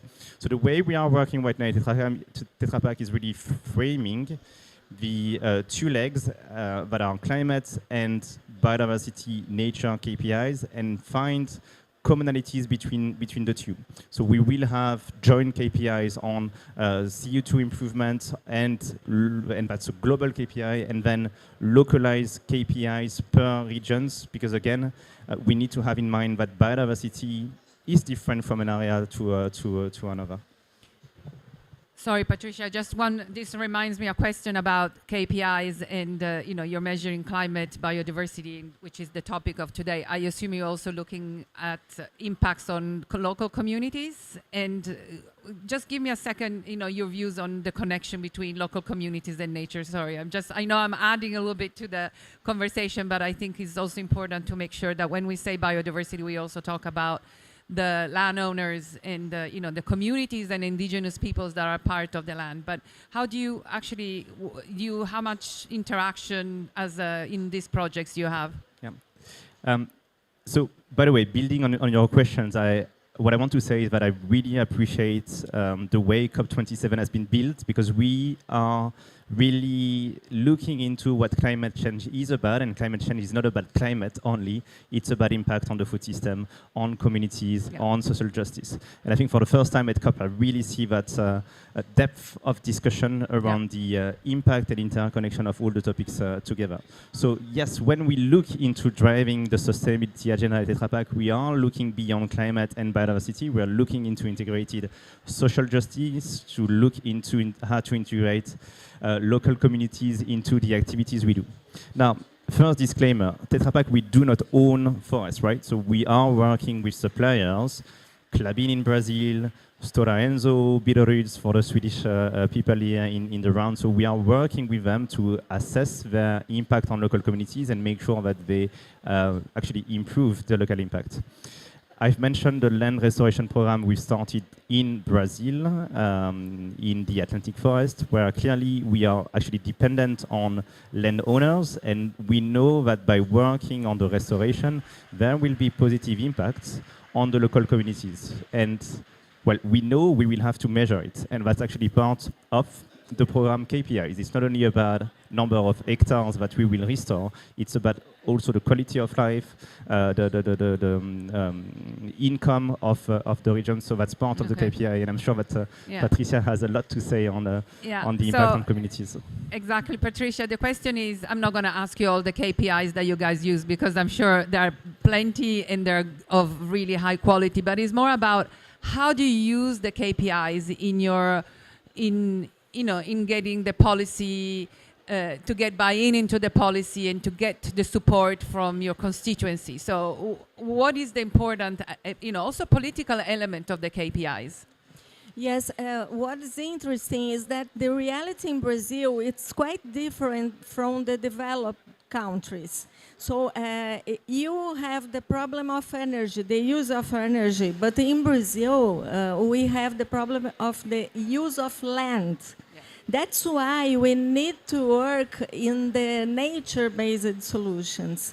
And then we try to connect this not only with the license system, but also with not only a command and control systems, but voluntary agreements with the private sector. So one program we have in the state of São Paulo that named Nascentes, started to get with the private sector the possibility of compensation and restoration of areas connected. Landowners that had to recover the areas and companies that need to do the compensation. And with these projects, they could be together and do the compensation in the area of that owners. And with this program, in 4 years, we could recover more than 48 million planted. So it was hectares. So it was a lot for the state of São Paulo. And it's important to say that in São Paulo we have the Atlantic forest. It's different from Amazon, but it's very important. It's a biome from Brazil also, a protected area also. And we don't have the problem of deforestation we have in Amazon.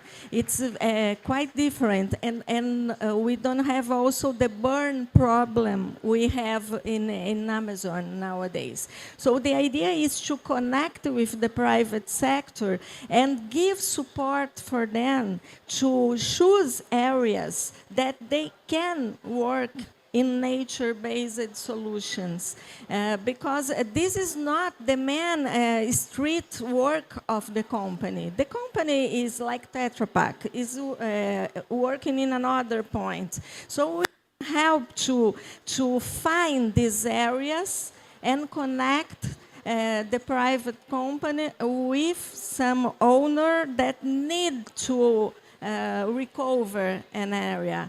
And this is a good way to recover areas in the state, I think.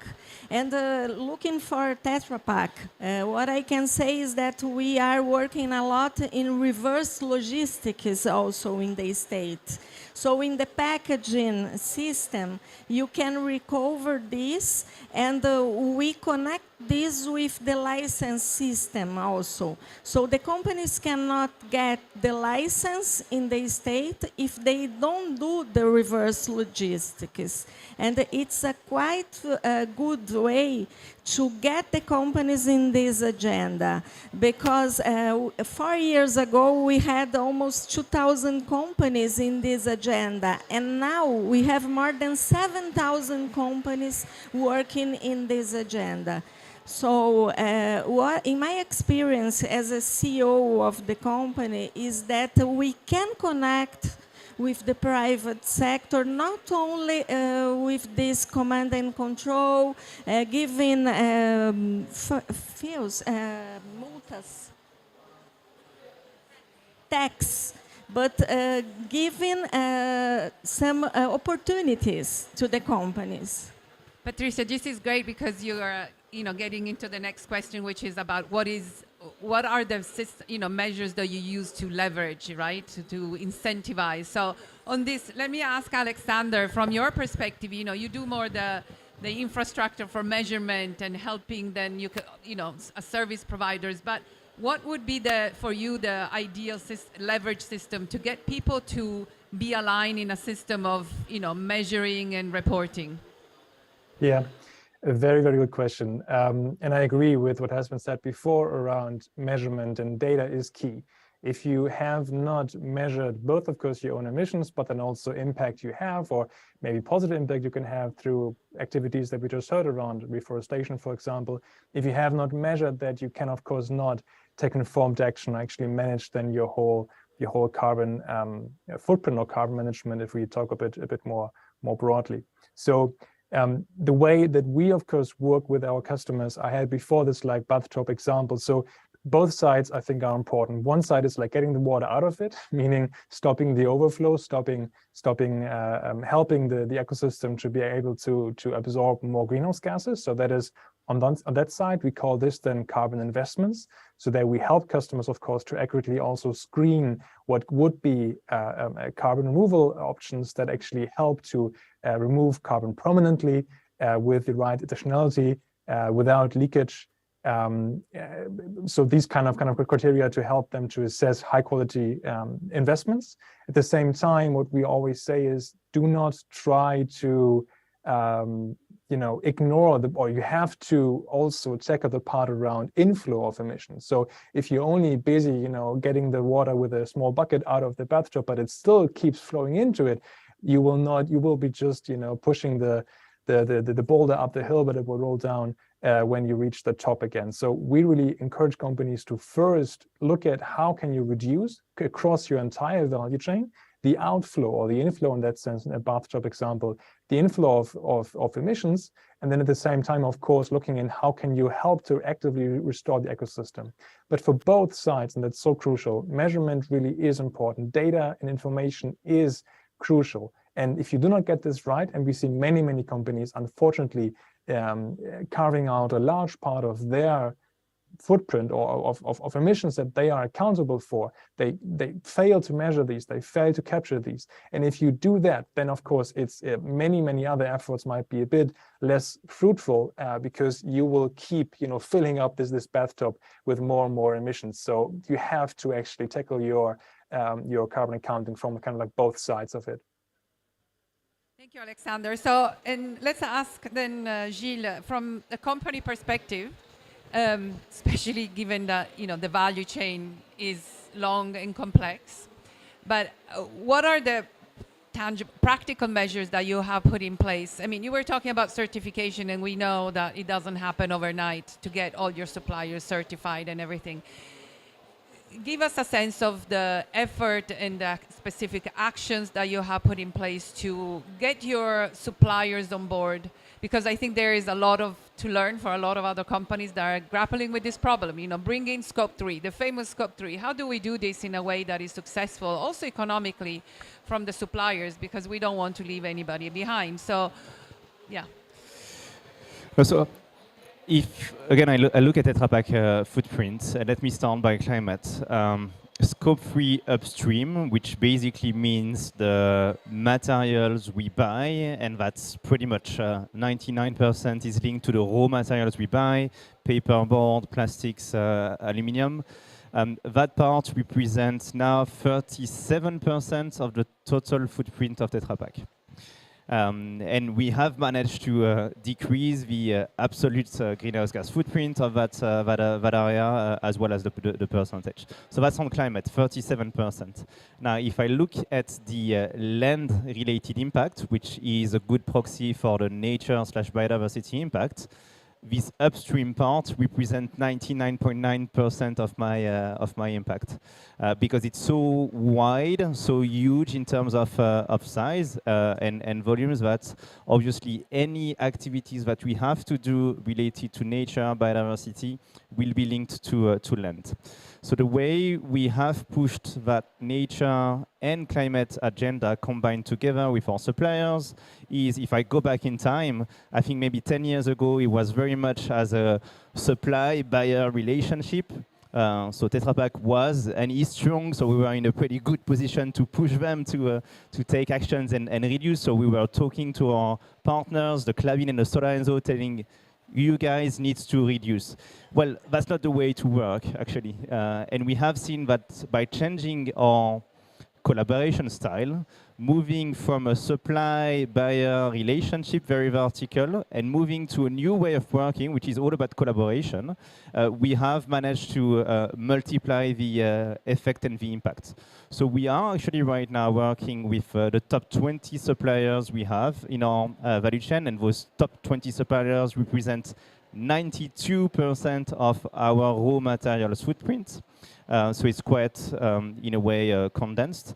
And we have created a partnership platform called Join Us in Protecting the Planet, where we are working together. So I have paperboard suppliers from Brazil sitting with paperboard suppliers in Sweden, and we are discussing together on how to improve production. And it's the same with aluminum suppliers and plastic suppliers. So moving towards that collaboration style has changed the dynamics and has increased the impact. So that's not exactly your questions, but I wanted to make a clear point about collaboration being key, even between the private sectors area. Now, if we go into the details, within that Join Us in Protecting the Planet platform, we still have actually put targets to all of our suppliers. So we have asked them to report to CDP, Carbon Disclosure Program, when it comes to forest, when it comes to climate. And we will soon do the same on water, at a time where Tetra Pak will also report to CDP Water. We have asked them to have SBTI targets when it comes to verify the climate targets, because that's the way to have a common language and objectives. So we are aligning KPIs when it comes to climate, when it comes to water, when it comes to the target, but also the reporting, so that we can have a common language, and again, talking about collaboration, working together. And it has shown successful. Again, in 2 years, we have managed to reduce the climate footprint of that supply base by close to 15%. So learning from one to another, and that's just fantastic success.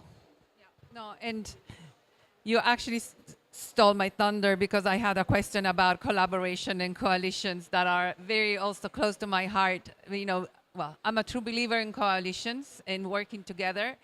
So Patricia, what is your, because I think a lot of coalitions, there are coalitions that are single stakeholder, but there is also the multi-stakeholder approach. So what is your experience in your region? Yes, Julia, I really believe on that.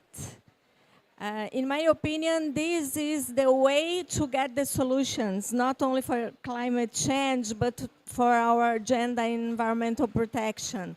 So as a subnational government, 3 years ago, we decided to have in São Paulo environmental agreement, like Paris Agreement, but playing this role in the state of São Paulo. So how the region could help the companies in our state to go in this agenda. And then we started this kind of coalition with 55 companies in the state, just helping them in a voluntary agenda. I have to say that's not connected with the license system, but the idea was to help the companies to get away in the climate change. So what they were doing and how we could help. We started a climate change chamber inside the company and put big companies like Tetra Pak and another small companies together because they could have the same experience and one could help the other. But what I can say now is that in 3 years we could grow from 55 companies to 1,600, more than 1,600 companies in the state of São Paulo. And now we have also observers like UNEP, that is an observer in this agreement from São Paulo. So we need to connect. When we talk about SDGs and SDG 17, I really believe on that. We need to connect the private sector, the public sector, the academia. I'm also a professor in the University of São Paulo, and we need to put the students working in real projects that the companies need, not only working in theory, not only projects in theory. I'm in charge of the environmental area in our university, and now we have some projects that put these PhD students just working in real projects to help the private sector, to help the public policies. And I think this is the only way we can go in the climate change agenda, and we can get the targets from Paris Agreement, in my opinion.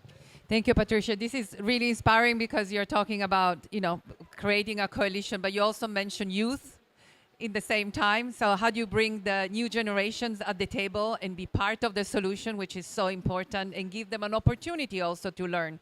So now we are almost about to close, but we are also recognizing that in a month's time, many of us will be on another COP, which is the COP 15 on the climate, the biodiversity COP, the CBD, the Convention on Biological Diversity, which is going to discuss a very important issue, like how do we set this global target, the equivalent to the 1.5, right? So this really needs to be supported.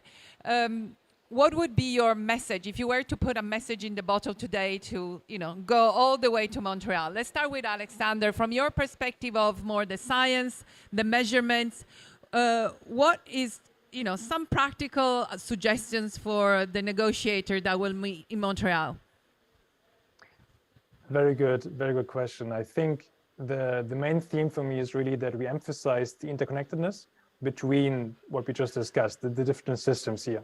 So we have biodiversity and, of course, climate change. So we don't just try to isolate the two and look at them in succession, but we actually draw the line between them. So you cannot enhance biodiversity while you continue to pollute. That was kind of what I tried to make earlier, the point that we do encourage our customers, our clients, our partners, of course, to invest in solutions that actually help the ecosystem. At the same time, we also know that if you do not start to reconfigure your own value chain to be less of a contributor to climate change, other efforts might just be a bit, window dressing, so to speak. So I think the interconnectedness is something we have to keep in mind. And then the encouraging message that I would like to give leaders and corporate leaders, but also policy leaders on the way is that we do see the commitment gap in the corporate sector narrowing significantly. So we have more and more companies that commit to net zero. And as we just said, through connections there, net zero emissions also means I will have a less harmful effect on the ecosystem. So with this commitment gap closing, now it's really about taking the right action, both what we heard here around ecosystem and biodiversity, but especially also about accurate assessment of your impact. Accurate for us, it's mostly carbon accounting then, and then taking informed action on basis of these high-level, high-detailed measurements to then actually follow through with your commitments that you have already put out there. Thank you, Alexander. So over to you, Gilles. Your expectations from the negotiators.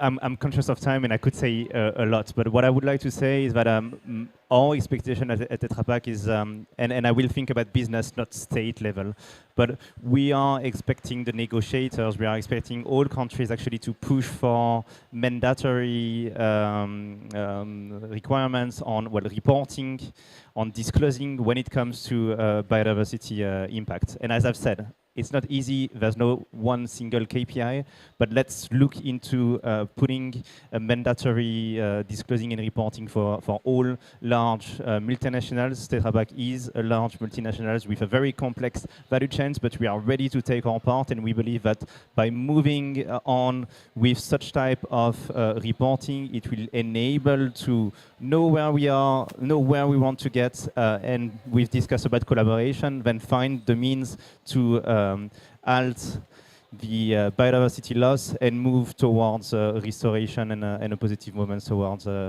nature positive. Thank you, Gilles. And so for you, Patricia, you might be one of the negotiators probably, but what do you expect from that is going to happen? I mean, we have been waiting for a few years now for this meeting to happen. Yes, I'm not a negotiator, but what I can say is that, in my opinion, it's a little different than what you said. I think we are not in the time of the law, because we have a law for a long time. Like in Brazil, our constitution tells us that we have a right to an environmental, equilibrated, balanced environment. But we couldn't implement this. So in my opinion, we are now in the point of the policies and implementation of policies. That's why I think we have to connect these different stakeholders. And the point for this COP of biodiversity is really how we can connect this, how we can put these people working together, how we can put the private, and I think the private sector will be very important on that, because we need the finance to get the conditions. We have the science knowledge, and we know we cannot go further. Then it's a matter of life. Not only our life, but the future generations' life. That's why we cannot fail in this COP15. And the idea is that we really need to get the implementation now. So that's the point. Yeah, so thank you very much, Patricia. And the hope from my side is that the negotiator will listen to the messages coming from business. There is a huge business coalition, Business for Nature, that is really bringing this point. And it's really about making sure that the governments really stand up for the promises of setting a target that is meaningful, that really will help us turn the curve and recover nature. And I would also say, make sure that you make the connection between nature and climate. These are not two different agendas, maybe are different two sides, but it's the same coin. and we need the resources of both, and we need to make that connection. So from my perspective, I would like very much to thank also the Swedish Pavilion for the hospitality, for letting us have this really valuable conversation about connecting, nature and climate, but also the different stakeholders, the science, the business, and the policymakers on making a difference on how we can, survive on this planet. So thank you very much, and thank you very much to the audience.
Welcome back to the Swedish Pavilion here at COP27 in Sharm el-Sheikh.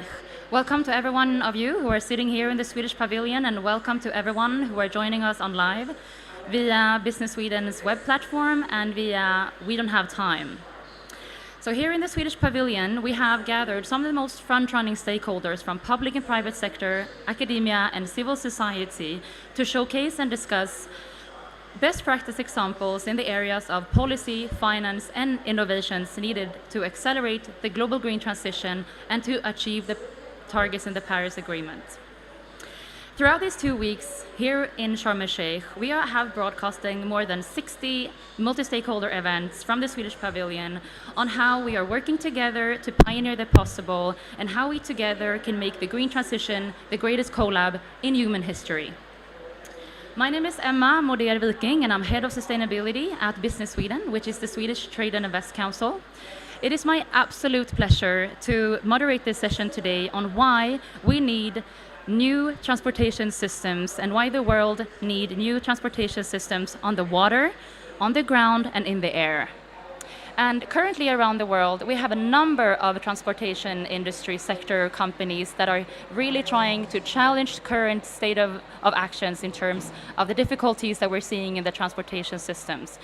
And the interesting thing with all these disruptive companies is that they have a few things in common.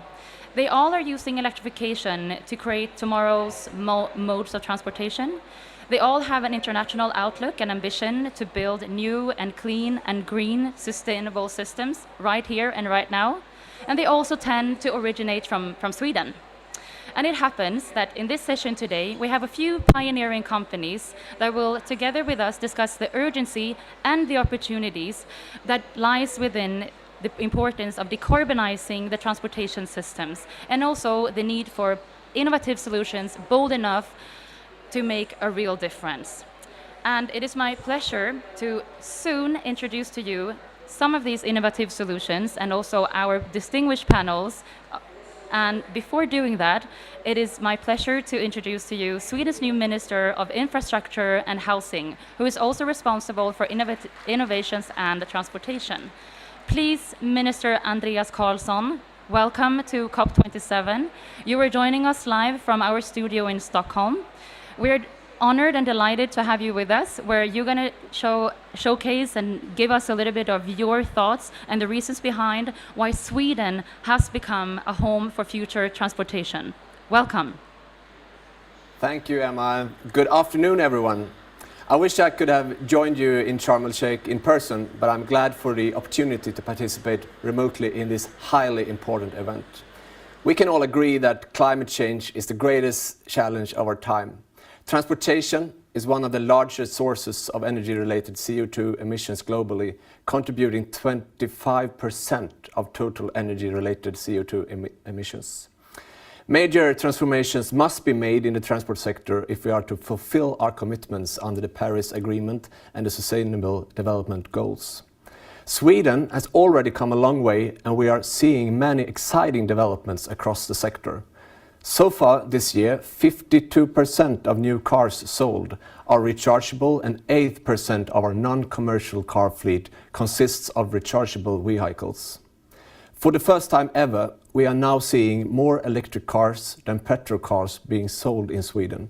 This is an historic breaking point, and we are proud of the direction we are heading in. To facilitate the transition to electric vehicles, the government is investing in charging infrastructure all over the country.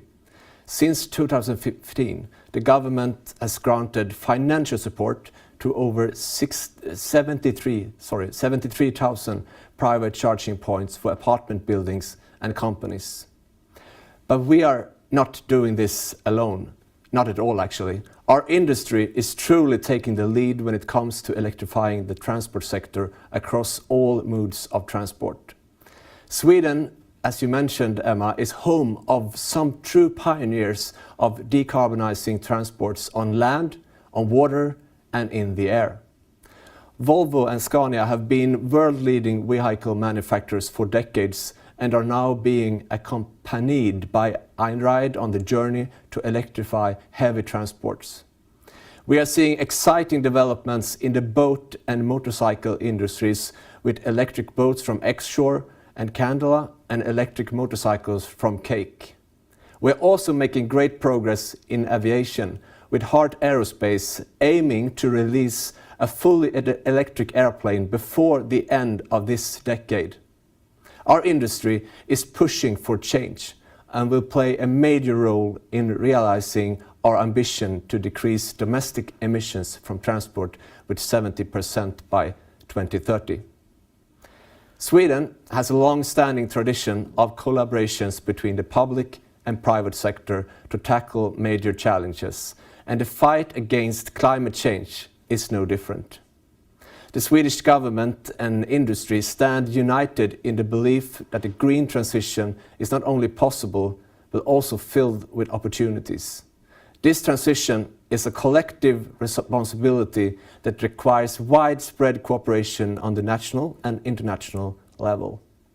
The public sector, the private sector, academia, and civil society needs to join forces to make net zero a reality. Together, we can pioneer the possible, and I invite all of you to join Sweden in making CO2 emissions in the transport sector a thing of the past.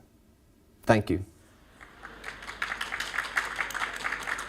Thank you very much, Minister Andreas Carlsson, for joining us today and also highlighting how it comes that Sweden has become a future home and a home for future transportation, and it's in Sweden that this can be found. I do have a follow-up question to you, Minister, because you were highlighting the importance of the private sector, and also you're also mentioning how the industry is pushing for change and that we need to join forces to reach the Paris Agreement and reduce carbon emissions. So I have a question in regards to how do you think we can find the balance of everything that is happening today in the private sector? How can we find the balance between that movement within the private sector and also to make sure that the regulatory frameworks and also legacy systems are not standing in the way for us to speed up the transition and enabling this change that we're needing within the transportation industry? It's a really good question, and I agree really on the importance to stress that kind of question, and our government are prioritizing now to really work hard to not make bottlenecks in the system, that the politics will break the transition that's already in progress, already going on. The industry is actually very much leading the way, and the politician needs to have a framework and a regulatory framework that stress the importance of the change, but also make it possible and not make mistakes too. We see one of the big wins in the Swedish industry that we have a wide spectrum where the different sectors work very hard together, and we also need to have the broad spectrum when we see it, that we need to not just see one transportation mode. We need to see the shift and the change in all transportation modal systems, and that's what the panel today will discuss. And we see progress in all systems in Sweden now, and the politician and the politics need to speed up and also to work hard to reach our common goals. Thank you very much, Minister. We're very much looking forward to working together and enable the green transition and together work to pioneer the possible. Thank you very much. And now it is my pleasure to introduce to you some of Sweden's most front-running companies who are leading the green transition in terms of the transportation industry. They are leading tech wonders, and they are disrupting value chains and creating a new way within transportation, on the ground, in the water, and in the air. And first of all, I would like to welcome Kristoffer Levanovsky, who is Head of Research and Development at Heart Aerospace, who are leading the transformation on electrified air travels, who are aiming to create a fast, more affordable and sustainable mode of transportation for regional air travel. Welcome. Also, I would like to move from the air to the sea and welcoming Helena Fagirius, who is Chief Sustainability and Strategy Officer at Xshore, who are currently driving the future of electric boating and currently revolutionizing the maritime industry towards a more silent and sustainable marine mobility, and of course also cleaner oceans. Welcome. And I would also like to introduce to you a true pioneer, Stefan Ytterborn, who is the CEO and founder of Cake, which is creating lightweighted electric motorbikes, who are also known for its clean and industrial design. Last but not least, I would like to introduce you to Christopher Laurel, who is Senior Vice President and Head of Research and Public Affairs at Einride, who is a Swedish mobility company who is not only pioneering the digital and electric mobility, but also the autonomous movement of goods. Welcome, everyone. And Christopher from Einride, you were just actually leaving COP27 to launch one of your latest pods. And a few years ago, you were also revolutionizing the world when you were launching the first ever electric and autonomous vehicles on public road. And the negotiations here at COP27 are continuing, and we are already at the second week. And we're also approaching the final moments. And there's no doubt that we need radical change and implementation. And I wonder, Christopher, why is this so critical in the area of transportation, would you say? I believe that there are a number of reasons. The first one being that this is the biggest opportunity that we have. It's the lowest hanging fruit that we have to really make a difference when it comes to the 40 gigatons of emissions that we are seeing each and every year.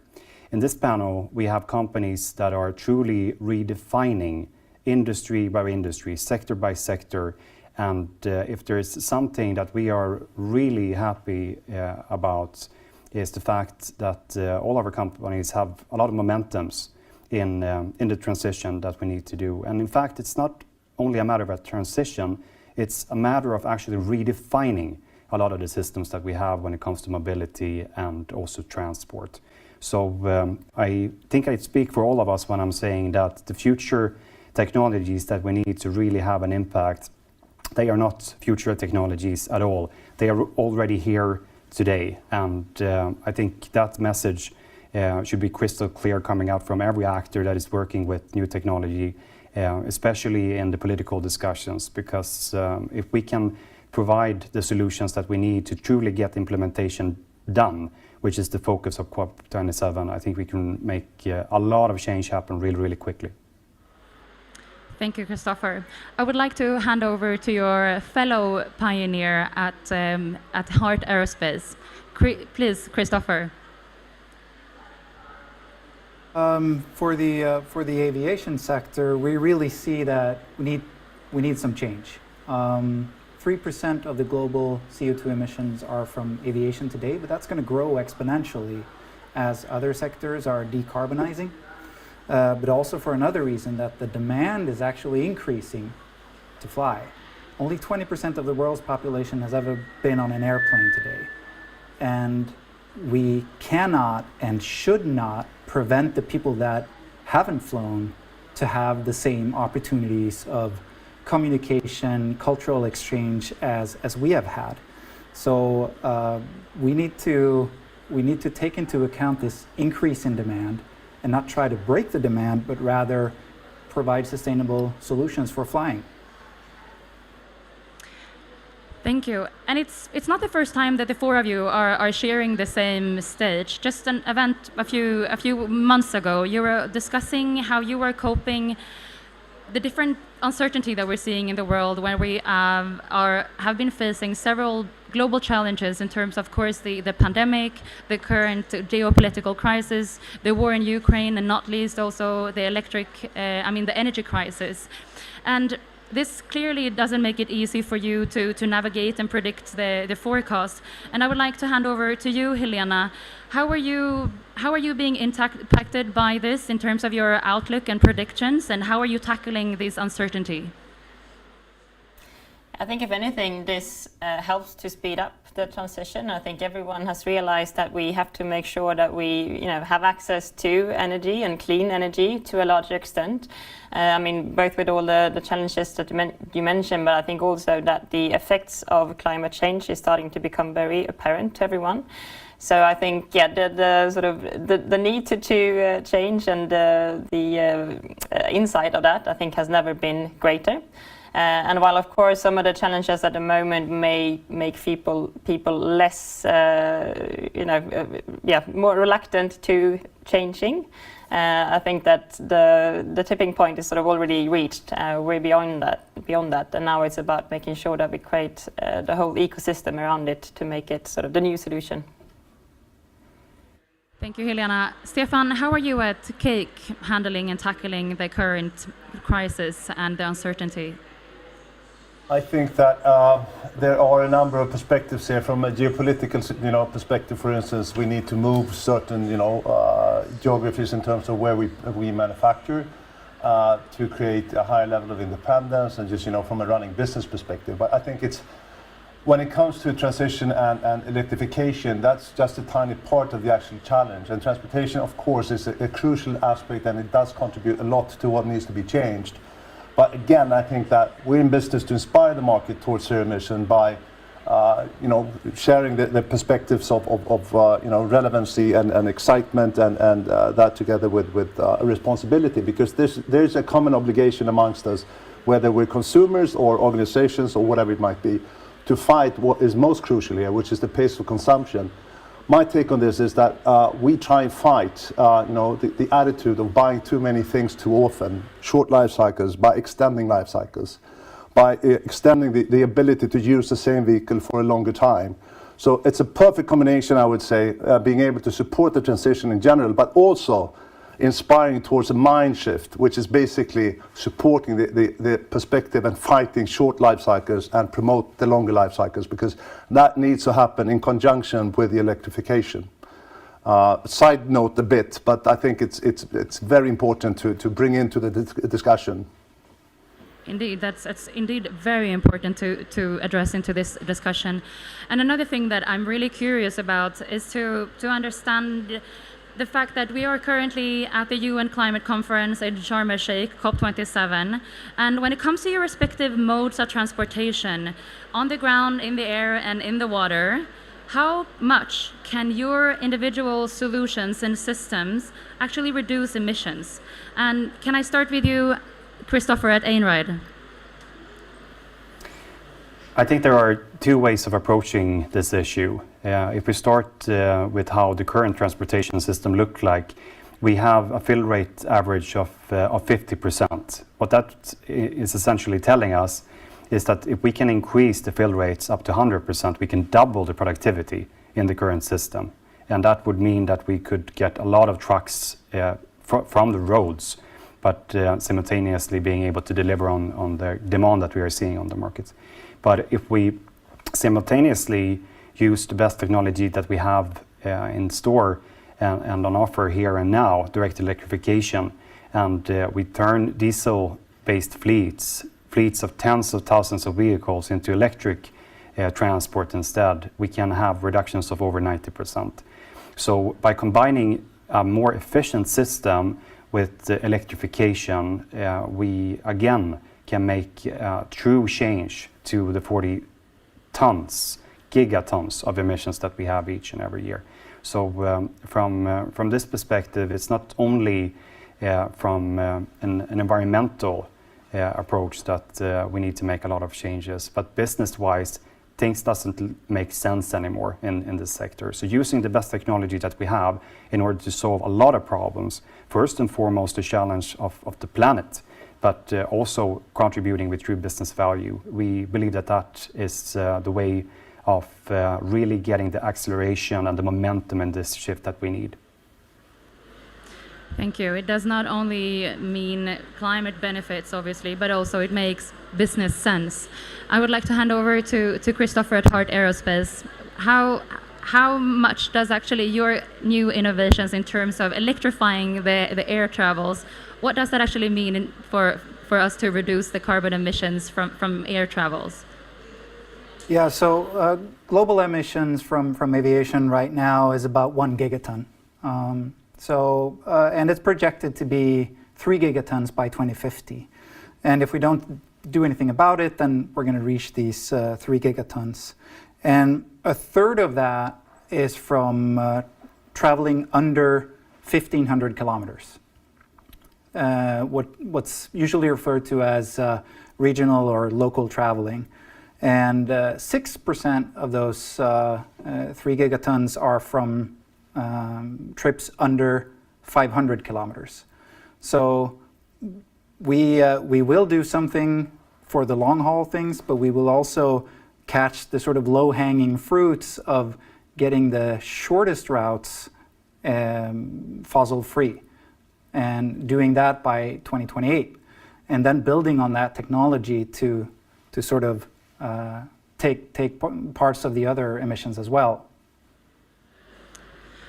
And Helena at Xshore, how much can your innovations and solutions reduce the CO2 emissions? And are there any low-hanging fruits, would you say? Not necessarily. I guess that the low-hanging fruit is the electrification in itself. So, I mean, we have looked at some comparable high-performing boats that, you know, you might buy if you hadn't bought an Xshore boat. And the emissions during a typical season is actually around 3 to 6 tons, depending on what type of boat and so forth you have. And that's quite significant given that the average global budget that we have of carbon dioxide until 2050 is 1.5 ton. And if you use that on water skiing or leisure boating, then you're going to have a very boring life outside of that. So we think addressing those is really important. And of course, if you charge your boat with fossil-free energy, then you will eliminate those exhaust emissions. And we believe that boating is often overseen when it comes to cities and countries developing their carbon reduction plans, while we see that we can actually contribute both by eliminating these emissions, but also when it comes to the broader health of our oceans. The UN has declared that the health of our oceans will ultimately define sort of how we survive as a species. And we know that in addition to the carbon emissions, we also have emissions of fuel going into the water, especially with older engines, and we have noise pollution that is a challenge to the marine life. So all of that put together are challenges that we can solve by electrifying our boating. And moving on to road transportation, Stefan, do you have anything to add on from your perspective from CCAC? We're actually, looking at from I'd say common perspective.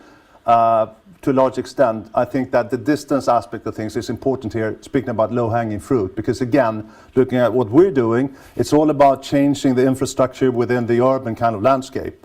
Our perfect, distance in terms of using our vehicles to support anything from commuting to commercial stuff like last mile deliveries or whatever it might be, is about 50-kilometer distance. So in that sense, the first thing we need to do is to make sure that we change the infrastructure in urban locations and basically getting the traditional behavior of using a car getting to work or a too large vehicle to do whatever it might be in an inner city, and replace that by vehicles like ours.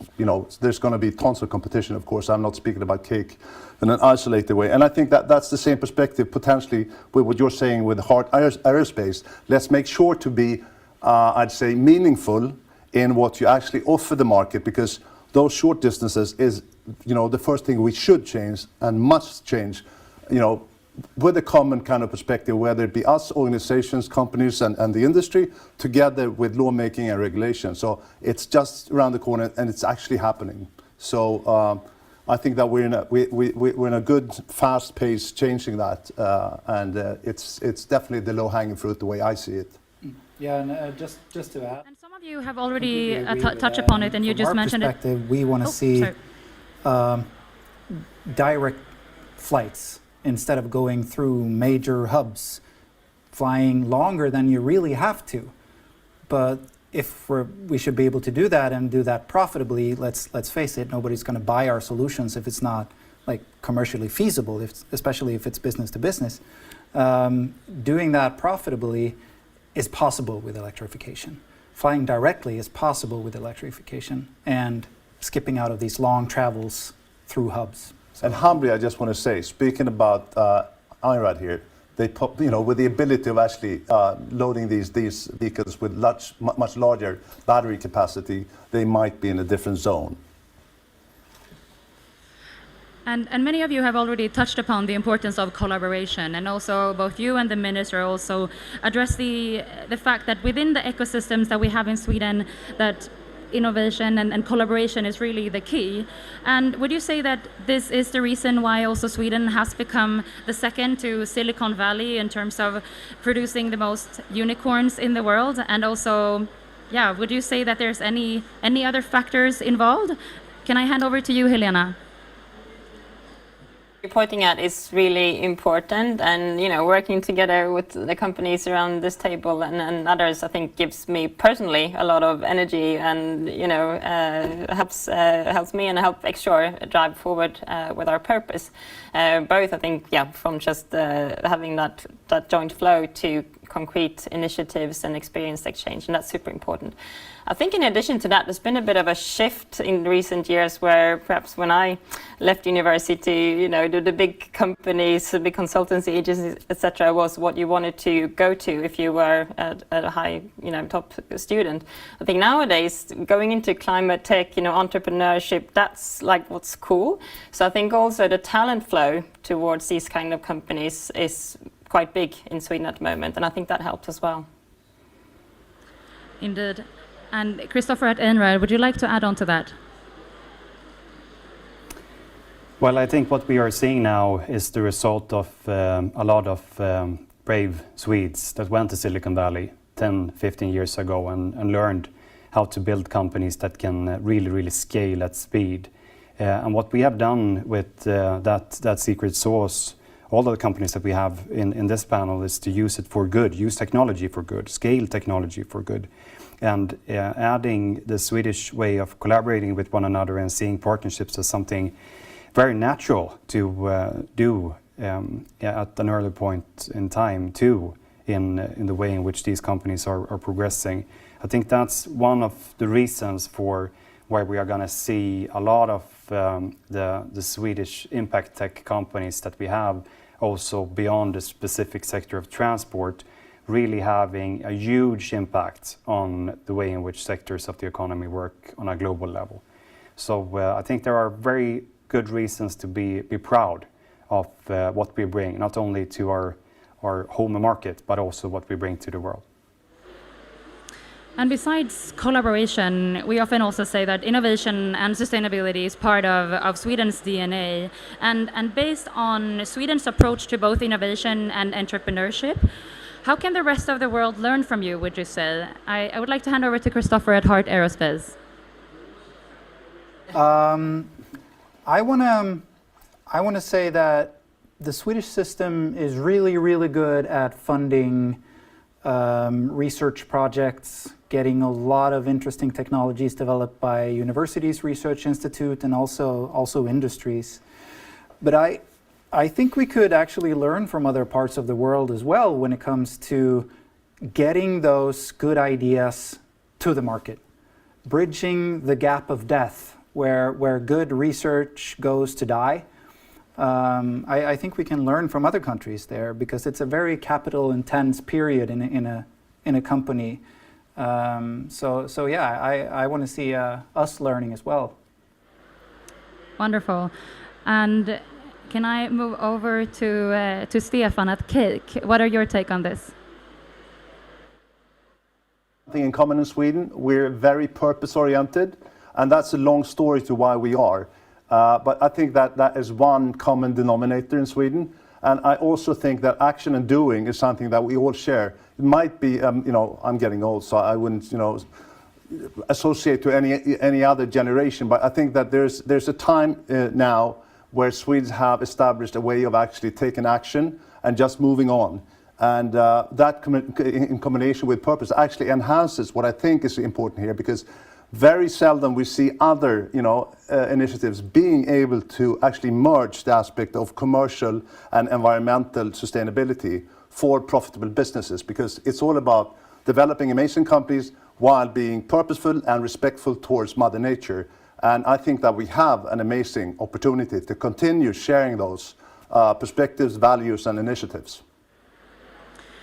And the four of you are showcasing great examples of not only pioneering innovations and technologies and disruptive technologies, but you're also showcasing the importance of collaboration between each other and also learning from each other that you just mentioned.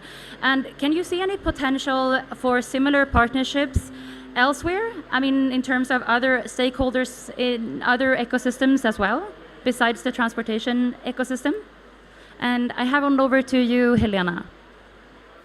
Absolutely, and we're doing that all the time. So, I mean, one example is both the components, but also the different materials that goes into our boats.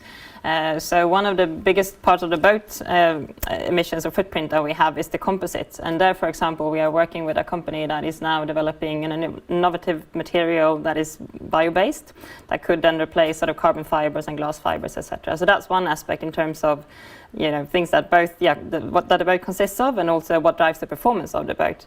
And then another element, of course, is the infrastructure, and there we are also working with those that are, focusing on the charging infrastructure for maritime, which is not as far yet when it comes to fast chargers as the car industry.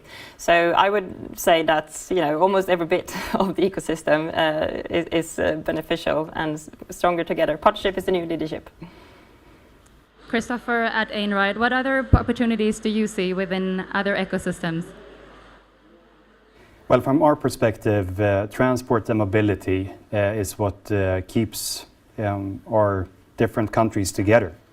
And transport is one of the reasons for why we have managed to build the global economy in the way that we have. And because of the regulations that we saw a few decades ago, we are more connected now than ever. And that's also the reason for why the demand in transport is going to double or triple to 2050. So in order for us to continue doing what we have started to do many, many decades ago, connect our economies with one another, connect sectors with one another, we need to use the best technology that we have in order to ensure that we can continue doing that. And that goes both in the transport sector, but also when it comes to mobility. So the solution, as you put it, Christopher, is not to stop doing what we are doing. It's rather finding alternative ways in which we can continue to develop the interconnectedness between people coming from different places of the world in a way that is clean, green, and also resilient going forward. Christopher at Heart, Heart Aerospace, would you like to add on to that? No, I mean, I absolutely agree, and I think within transportation, I think we share a lot of the challenges, but also a lot of the values. Especially in this panel, I think we see eye to eye on a lot of things. So we see a very strong collaboration going forward. Yeah. Thank you. I mean, considering that we are once again at COP27 in Sharm el-Sheikh, and that we are running out of time, not only in terms of for us to reach the Paris Agreement and the 1.5 not only target but actually limit. I wonder what your key takeaways are from the conference so far, but also what you would like the final negotiations to focus on. I would like to hand over to you, Helena. I think it's evident that the complexity of this is getting greater since we haven't managed to act fast enough in the past or until now. We now have to manage climate adaptation to a larger extent in parallel with managing the reduction in carbon emissions. And I think that adds even more complexity and challenge to the discussions. I think what I would like to see, as I believe many others, is more concrete action and commitment. And as was said previously as well, not 2050, 2045. I think what are the things that we will do in the next 1, 2, 3 years to make sure that we have a chance of reaching, or at least not overshooting to a large extent, the Paris Agreement. Actions here and now. Christopher at Heart Aerospace, what are the key messages that you would like to forward to the negotiators here at COP27? I mean, I can't I can't really say anything about what the negotiations should be about, but what I've heard is that there are a lot of companies and actors providing solutions out there. And the industry, they're discussing and they're displaying and they're sort of open with, we have a solution for your problem. Whereas sort of the intergovernment discussions have been maybe more focusing on the problems. I would really like to see a solution-based or solution-oriented negotiation. Stefan at CCAC, what would be the final? What would you like that the final negotiations would focus on? I wouldn't, be able to recommend, but I would say that what I think is super crucial and what's already happening right now is the fact that from a holistic perspective, it's really important to discuss these issues and topics and what needs to be, done. But I think that what's really leading this right now is regional decision making. So looking at what Paris does, looking at Paris being an opinion maker and a leader with cities around Europe following, making sure that the regulations around infrastructure and transportation, for instance, is changing at super high speed. And that used to be values and visions only 2 years ago. And now, thanks to politicians, regional ones, being able to actually set new standards, this changes like that. So I support the regional ability to implement new directions. Continue doing that because we need holistic and local. Last but not least, Christopher at Ahrens. What would be the key messages that you would like to hand over to the negotiators here at COP27? Yeah, from our perspective, Emma, we tend to be a very optimistic bunch, Christopher, Elena, Stefan, and myself, when we talk about the positive things that are going to come out of all the technologies that we are working on at the moment. But I think there is one thing that we should really do, and that is to focus on not what we should do, but what we shouldn't. And last year we had a breakthrough when there was a formulation that dealt with fossil fuel subsidies. Unfortunately, it became watered down. From our perspective, the message is super clear. We need to stop legacy systems. We need to stop supporting legacy systems. The way in which we can get to a point where we keep 1.5 alive is a combination of the things that we are doing at X-Shore, at Heart, and at CCAC, and at Enride, but also by getting rid of the hundreds of thousands of diesel-dependent jobs that we have out there, helping these companies that have these hundreds of thousands of diesel-dependent jobs to make their transition much quicker by, for example, banning fossil fuel subsidies. That would be a brave move that we also need to take. And if we combine such a move with the optimism that we are seeing coming out from companies like ourselves, I think there is much hope for action to be done. On that note, I would like to conclude this session and this inspirational and this very much dynamic discussions. It's really inspiring to hear you, and you also said you are an optimistic bunch, and I can only agree. And I think you also been showcasing exactly what we have been trying to do here throughout these 1.5 weeks, and what we're going to try to do for the upcoming days here during COP27, to really showcase the innovative solutions that are needed and bold enough to make a real difference, and also the urgency and opportunities within the transformation, that it's possible, and it's also urgent to, of course, make sure that we are curbing the carbon emissions, but also that we have the innovations in place and the importance of collaborating together to pioneer the possible and make this the greatest collab in human history. Thank you so much, Christopher Laurel at Ahrens. Thank you, Christopher Levanovsky at Heart Aerospace, Helena Fagereus at X-Shore, Stefan Ytterborn at CCAC, and of course also thank you to our Minister Andreas Carlson, who is our Minister for Infrastructure and Housing.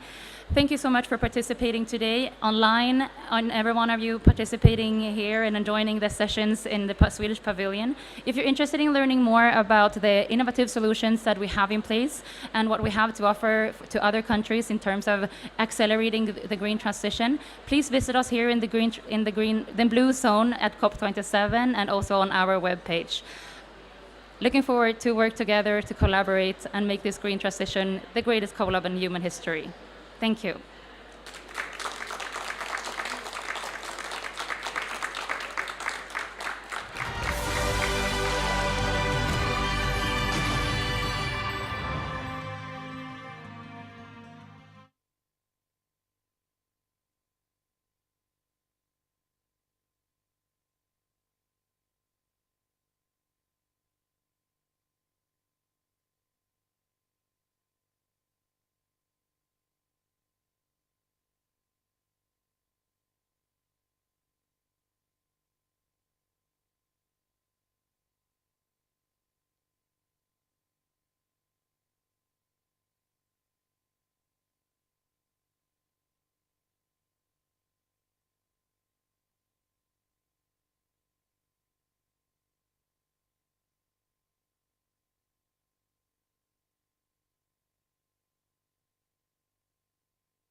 Hello everybody, and a warm welcome to the Swedish Pavilion here at COP27 in Egypt. At this session we will focus on a world's record-breaking big project, EU project, towards autonomous transportation. With us today we have some well-renowned speakers from all around Europe that will show how we can showcase electric and autonomous transportation. Here at the Swedish Pavilion, we tend to talk about pioneer the possible, but sometimes we also need to look into what we believe today is the impossible. And at the negotiation here at COP, we talk a lot about financing, and it's equally important that we ensure that we have enough money for funding of innovation and research. And this will be shown in this session here today. So to kick off, I will invite Andreas Alström from Enright, Director of Public Funding and Research Collaboration, to showcase what we are here to talk about today. Welcome, Andreas. Thank you, Pia. Thank you for inviting us to present this exciting project called Moody. And we have some slides as well to show.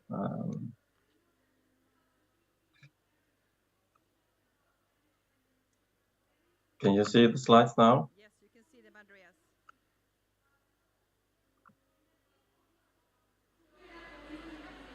There we are. So what we will talk about is a project called Moody, recently started project. We had a kickoff a couple of weeks ago. It's a 28 million euro project co-funded by the European Union. And I will briefly present the project, but we can go to the next slide and see who's with us today. So besides myself, we have Julia Heil from Maersk, representing a logistics company and their view on this project. We have from ITS Norway, Ragnhild Wahl, and she is the coordinator of the project. And also from the Commission, we have Andrea De Candido, a policy officer at GD-RTD. And from the research community, we have Hannes Säter from Sintef as well. We can go to the next slide. So the vision and the story of the project is to look at the logistics corridor from Netherlands and Rotterdam up to Oslo, and identify and resolve barriers on this corridor, both in confined areas in ports, but also on public roads. And the focus is on level 4, cooperative, connected, and automated heavy-duty transport. And the ambition is to take automated driving in Europe to the next level by demonstrating this in complex real-life use cases and pave the way to enable autonomous freight transport on important corridors and connect major ports across Europe. You can go to the next slide there. So the objective of the project, the main objective, is to speed up the introduction of cooperative, connected, and automated vehicles for logistics. And this will be done by looking at different aspects, so to implement the latest technology and overcome major deployment barriers, define recommendations for adaptations of supporting infrastructure, vehicle regulations and standards, but also demonstrate business models and partnership and perform technical and socioeconomic impact assessments, including life cycle analysis and study the impact on the environment. We can go to the next slide now. And in the project, we have 5 different use cases that are sort of the core of the project. We have the Norwegian one, which is focused on cross-border operations between Sweden and Norway, but also port operations and the physical and digital infrastructure required. We have the Swedish one focused on hub-to-hub transport, so from logistic terminal to logistic terminal, and we'll look at aspects that the driver does today, like charging, loading, unloading, access to terminals, and so on. And we have the German one focused on the transition from motorway to confined area. In Netherlands, it will be focused on the port operations, And then we have the full corridor use case where we will collect data and identify challenges and critical road sections along the Rotterdam-Oslo corridor. We can go to the next slide.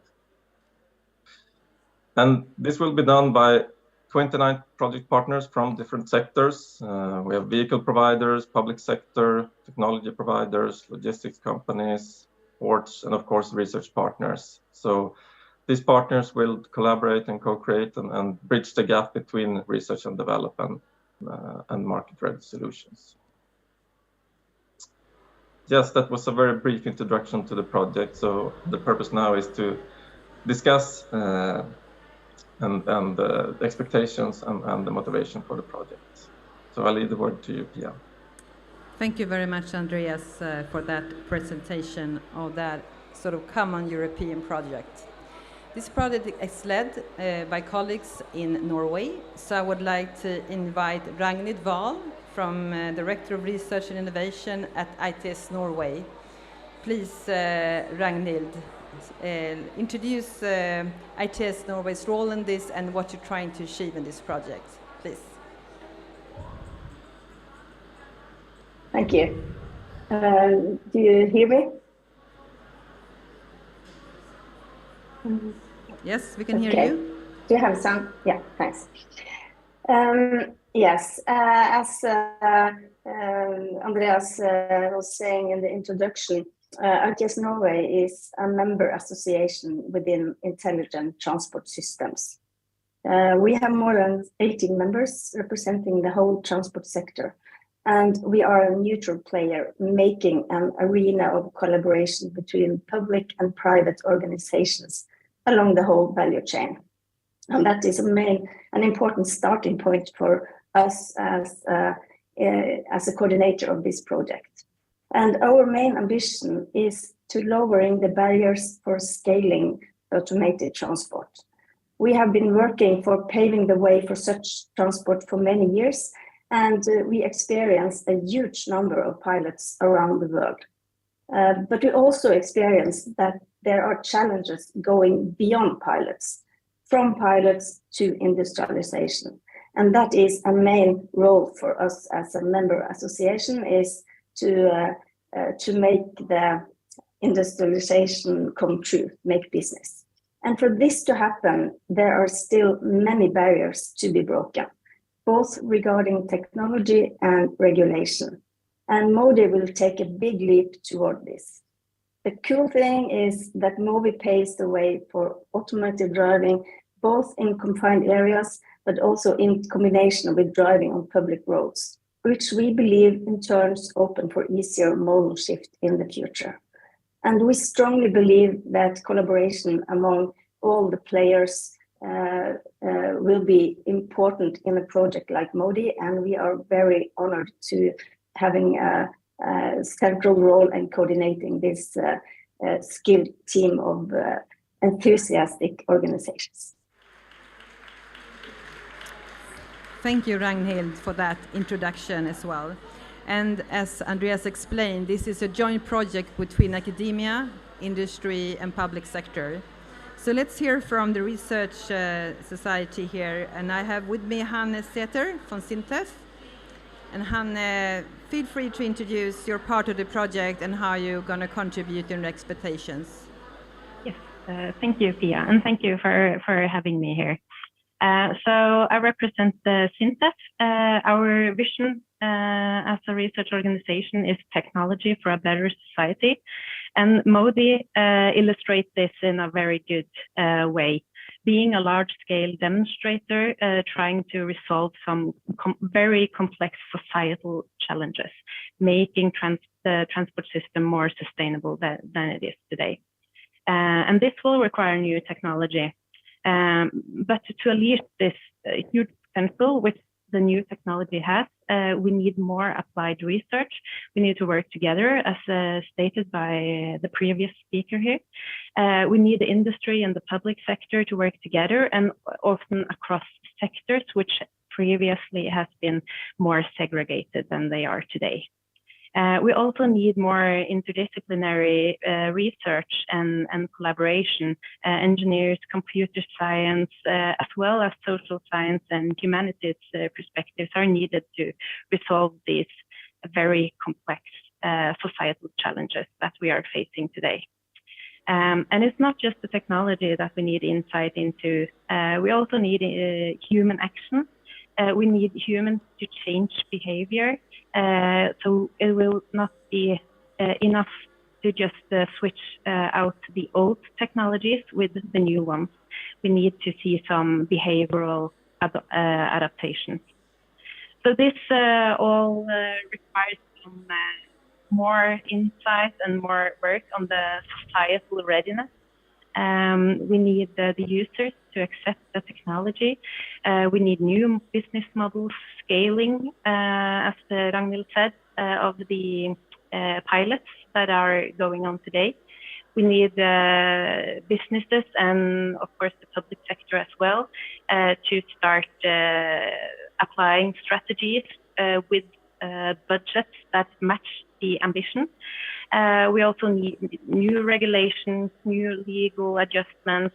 We need the bureaucracy to adjust, and as well the existing infrastructure, physical and digital, needs to be adjusted. So to sum up, we need more collaboration, a shared process where we test the technology, but also experience how people and humans can work together.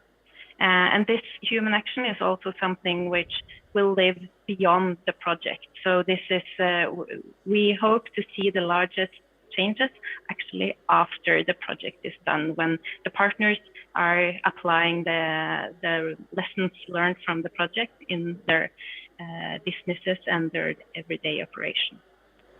Thank you. Thank you, Hanni, for that. And I'm happy to hear that you talk about the human interaction when it comes to autonomous, and that is, I think, well worth mentioning. All innovations, of course, need a customer and an end user, and we're now going to hear from Maersk, and I think Maersk, maybe for us in the logistics sector, need no other introductions than the biggest company in the world.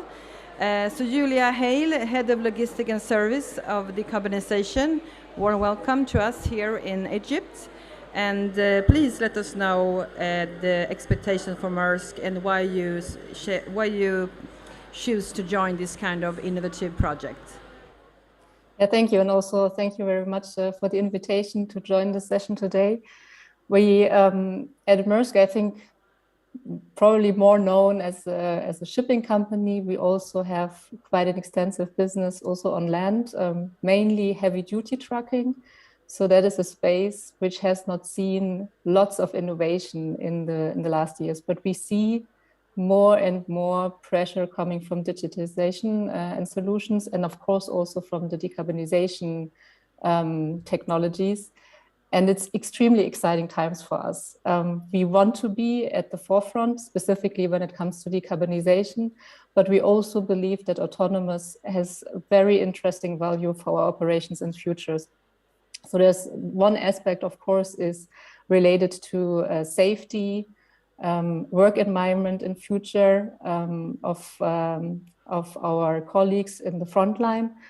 But then again, decarbonization is one of the main topics, and we see that energy efficiency can be really a change today. Some of our partners that we work with report 15% and more efficiency gains by just doing driver trainings. And then just thinking of what we can do in an automated world where we can really control speeds, platooning, all these elements can have a huge impact on the fleet that we operate today. And then we are also very active in the electrification space of trucking, and looking here into the cases of how to scale specifically for long distance trucking. We specifically also joined this project to also further understand whether autonomous can change operational conditions, and with this also help scaling decarbonized technologies and make them available on reasonable cost and unlock use cases that we currently don't really think they are feasible to do. So overall, we see here a converging of different technologies, which we find very interesting, and very excited also. I think, Hannah, you mentioned this collaboration between different players, and we are part of the use case in Rotterdam. This is mainly around our terminal in Maasvlakte 2 terminal, where we are working on a demonstrator project for drayage, basically moving a container on an on-road truck from a terminal into a nearby warehouse. And just the amount of partners and companies that we have now been in contact with, and all the inspiration that we got from these conversations, sharing, understanding the interfaces, I think this is exactly what we need. We need to learn, and we need to learn together. We need to have these open dialogues, and it's great to be part of that project that actually enables these conversations. Thank you, Julia, and thank you for those words. And of course, this is one of EU's flagship projects, one of the biggest projects they have. It's a 28 million euro project. And of course, making that happen, we have European Commission with us, and Andreas Di Candido, Policy Officer of DG Research and Innovation. So Andreas, we're happy to have you here and for enabling this project. And can you please tell us a bit more about the way European Commission is approaching this? Yes, Pia, thank you very much for hosting now this this chat.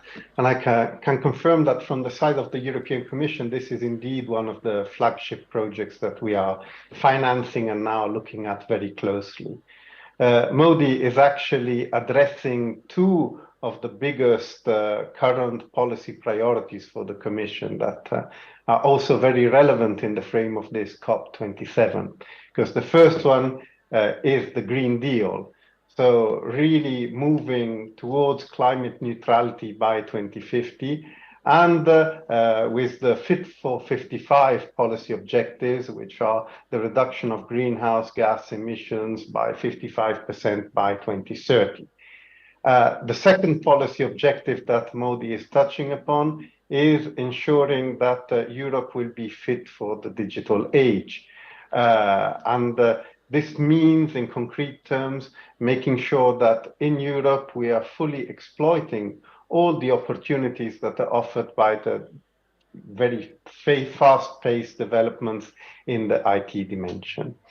And when we're talking about these two objectives, transportation and the mobility sector as a whole is one of the big pillars. Why? Well, when we're speaking about greenhouse gas emissions, the transportation compartment is one of the biggest contributors to such emissions. And therefore, recently the Commission has adopted a document, the Sustainable and Smart Mobility Strategy, in which a number of actions are depicted on how we can achieve these two policy objectives in the transportation domain. And I would just mention a couple of them that therefore are very relevant in the frame of this project, which are of course, moving to the zero emissions for road transportation objective. And the other one is having autonomous mobility deployed at large scale across Europe by 2030. And as I was saying, Modi is exactly tackling with all these objectives in a combined manner, and therefore it becomes very interesting for us to follow it and to build upon the results that it will have. Lastly, allow me also to mention how Modi is also important because it is addressing specifically the logistic and freight dimension. Which, when we're speaking about autonomous mobility, we immediately tend to think about transport of passengers. But it's not only that, and we in the Commission are strongly saying that the two dimensions are equally important, meaning the transportation of passengers, of course, but also the transportation of goods. So very pleased to be able to showcase a very relevant initiative that is not about passenger transportation. Thank you, Andreas. And if I can have all the speakers back online so we can see them. And Andreas from European Commission, if I can start with you, I can definitely hear that this project fits with many of the policies of the European Commission. So how do you see that we can take these sort of Northern European projects being scaled to a different part of Europe, and your expectation in that side to sort of scale it firstly in Europe, but also, of course, then towards the rest of the world? Thank you, Pia. Very, very relevant question. And yes, I mean, I've just said that we have great expectations towards Modi. It means Modi is now under the spotlight, and maybe they will feel a bit of pressure also in this house, and I hope it will be positive pressure in this respect. Modi is a large-scale demonstrator, which is one of our so-called flagship projects. And what we're expecting from why we're pleased about this project is, first of all, because it's going to conduct the testing the results in a live environment. So it's something that will really concretely prove impact in real life operational environment. And it is addressing a number of dimensions in addition to simply the development of new technologies that, of course, are extremely relevant and important to make sure that we will have solutions that will be marketable at some point. But Modi is going beyond this, and this is what makes it also very interesting from the perspective of the Commission. Like the fact, and many of these issues have already been mentioned, thanks to Modi, we will look into a cross-border harmonization of regulatory frameworks to really enable the deployment of automated mobility in this specific dimension in logistics and freight transport across Europe, not only in a very confined area in a single member state.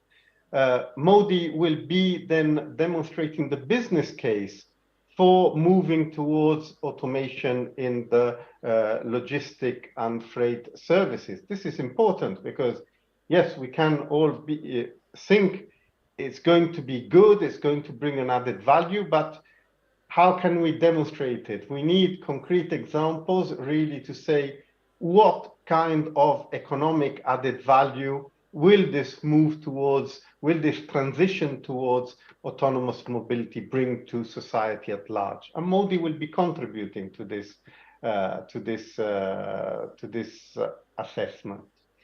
Yes. Then we have, of course, the fact that we are conducting the activities. The project is a European project, but when we're speaking about deployment of automated mobility, we would be very short-sighted if we were looking only within the EU. The market for mobility, for transport in general, is a global market. So we cannot not collaborate with other strategic regions in moving towards this objective. And Modi will be addressing this. So it's something, again, that we as Commission will hope to learn from, in order then to share the learnings with other partners at a global level, of course. And then what has also been mentioned, but I would like to stress once more, is how Modi will not only be developing technologies, it's also about looking at the socio-economic impact of the transition towards autonomous mobility. This is not something that can simply happen top down. There will be an impact on everyone's life. There will be an impact on jobs of people. There will be both in terms of also in terms of new jobs that will be generated because of this transition. And this needs to be understood well in advance before we will be really deploying the solutions on the ground and adopting them at wide scale. And Modi will be also addressing this issue that for us is extremely important, and again looking forward to being able to assess the results once they will be made available throughout the lifetime of the project. Thank you very much. Thank you, Andreas, for those words. And Ragnhild, since IHS Norway has chosen to coordinate this, as we know it, as a huge project, and what are you looking forward to? How will you combine all these kinds of actors, and where do you basically start working? Can you give us some insights on that? Yeah, first I like to just comment on Andrea. Yes, we feel the pressure, and and yes, it's positive. And let's hope it continues like that during the whole process. Yes, where to start? It's a very big consortium.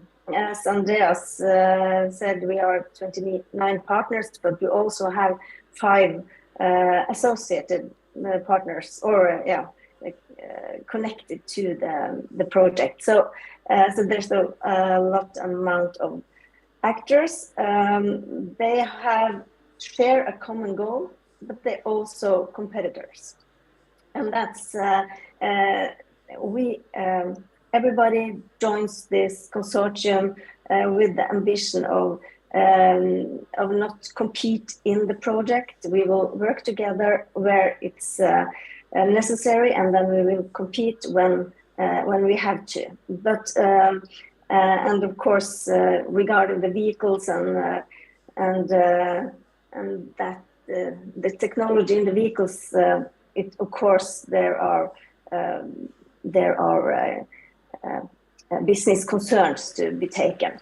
But as a coordinator, we want to make an arena where we can work together, where we can share information, and now we are setting up the whole structure with how to combine the different. I don't find the words in there. How to combine the different concerns in various working groups. And we want to have a very transparent project, and we think it's extremely important that we have all the stakeholders with us. And we also are now setting up an external stakeholder board where we can test and stress our hypotheses and intermediate results. And the stakeholder board, it has members from all around the world, all continents, and we will work closely together with them, both to gain insight on what's happening around the world, but also to share information from the project. So, as a starting point now, we are setting up the whole team. And we will have very frequently meetings in the beginning to make sure that we are all working towards the same goals. So that's the organization part. And we have already been around conferences telling the happy story of the Modi, and we will definitely continue doing that and be present on different stages and events around the world. Thank you, Ragnhild, for that. You have a big task ahead of you, of course. And Andreas Alström from Android, being one of the companies that has this spotlight, as you heard, and expectations on you to deliver. So what are you looking forward to? And I assume that you can say something about Android's sort of concrete action on the ground in this project, if you could do that, and as well as what are you looking forward to? Yeah, sure. I should say a few words about Android as well. I mean, we are a company that was founded only 6 years ago with the ambition to rethink the freight transport system and create a new sustainable ecosystem for freight transport that is digital, electric, and autonomous. And as we see it, we need to combine those 3 shifts to really benefit from their potential. So we are operating now manually driven electric trucks for a number of customers in Sweden and the US. And we are developing our own autonomous vehicle that you can see here behind me. So it has no driver cab, but it has a remote interface where a remote operator can monitor and send commands to the vehicle. So we've been very successful with that. And in 2019, we were first to operate such a vehicle on a public road in Sweden. And today we have permits to drive on public road in both Sweden and the US and work with customers such as General Electric appliances in the US. And talking about the shift to autonomous, I mean, we have been mostly focused on the development of our vehicles that will take the freight from A to B, but there are so many other aspects to consider if you want to create the acceptance that we talked about earlier, and also the business case around autonomous freight transport. And I think we are in the middle of such a fundamental transformation of the transport industry, and no one really knows how the future will look like. But we, of course, have our vision, but to be able to explore and evaluate and validate that, that's not something that we can do by ourselves. So I think that working with the partners in Moody's is a perfect project for that. And I think the setup of the project with use cases and demonstrations at the core is really something that suits us. I mean, doing pilots and test the technology in the real environment is really the best way to learn. So that's how we find the challenges that we need to solve to deploy and commercially operate autonomous electric vehicles.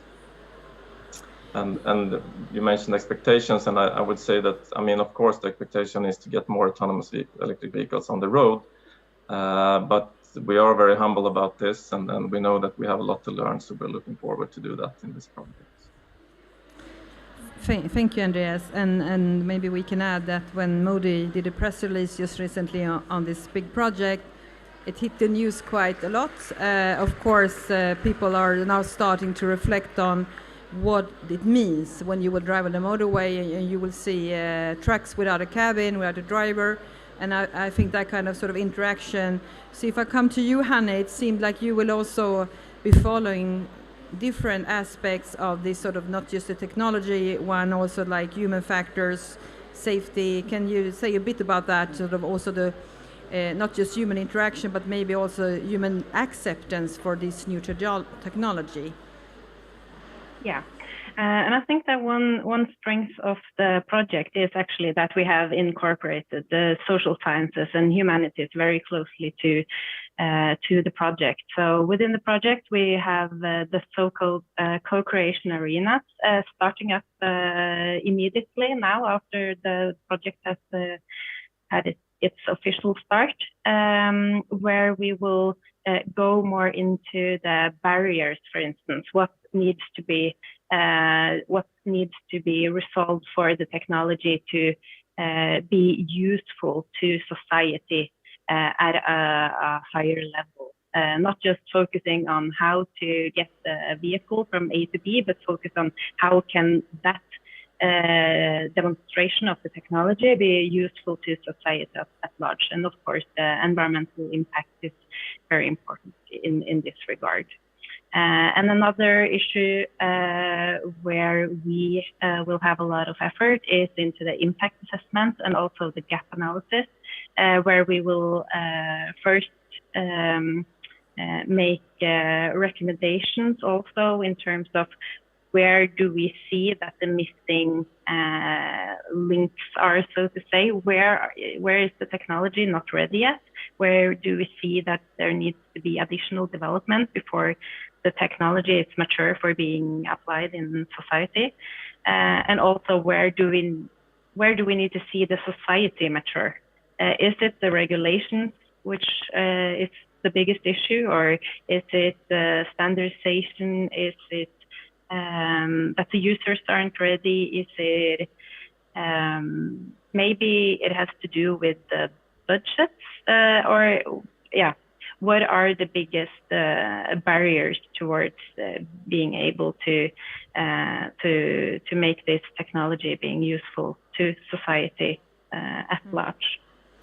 Thank you, Hanne. And if I then turn to Julia at Maersk, you talked about that you have lots of innovation projects going and that you have big ambition both on the digital side and the climate side. So we also talked about, we are at COP27 here discussing the global agenda of climate. So how you as a big global company, how can you see how you could use that sort of hopefully then conclusions from this project in other areas in the world that we can deploy this to other regions, or what are your expectations in that respect?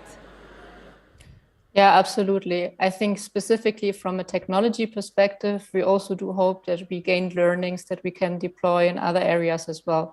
I think it is important to realize that, of course, when we're looking at autonomous trucking in the US, there are also from a regulatory space, but also from an infrastructure space, from a player landscape, it's a very different environment. So there are some aspects which can be translated, but a lot of aspects, for example, also when it comes to society aspect, it's quite different. But I think specifically on the technology, and especially also how do we design the systems? How do we design interfaces? This is something where we can learn a lot. And I'm also hoping for some global standards around these systems, so that we are also able to operate in a more integrated way. I think it's for us specifically important to understand the needs of logistics. European Commission mentioned that it's finally a project that is not about passenger cars, but actually about logistics. And it is very different when we're thinking about logistics operations, because a driver today has very different and many tasks that are actually related to logistics operations and not only to driving. And so this needs to also be included and incorporated. And of course, this is related to local conditions again. So we're hoping to see also some standards around how do we do, for example, customs, documentation, et cetera, et cetera. So when we're thinking about what actually enables autonomous in the logistics space, it's much broader than just a vehicle on the road.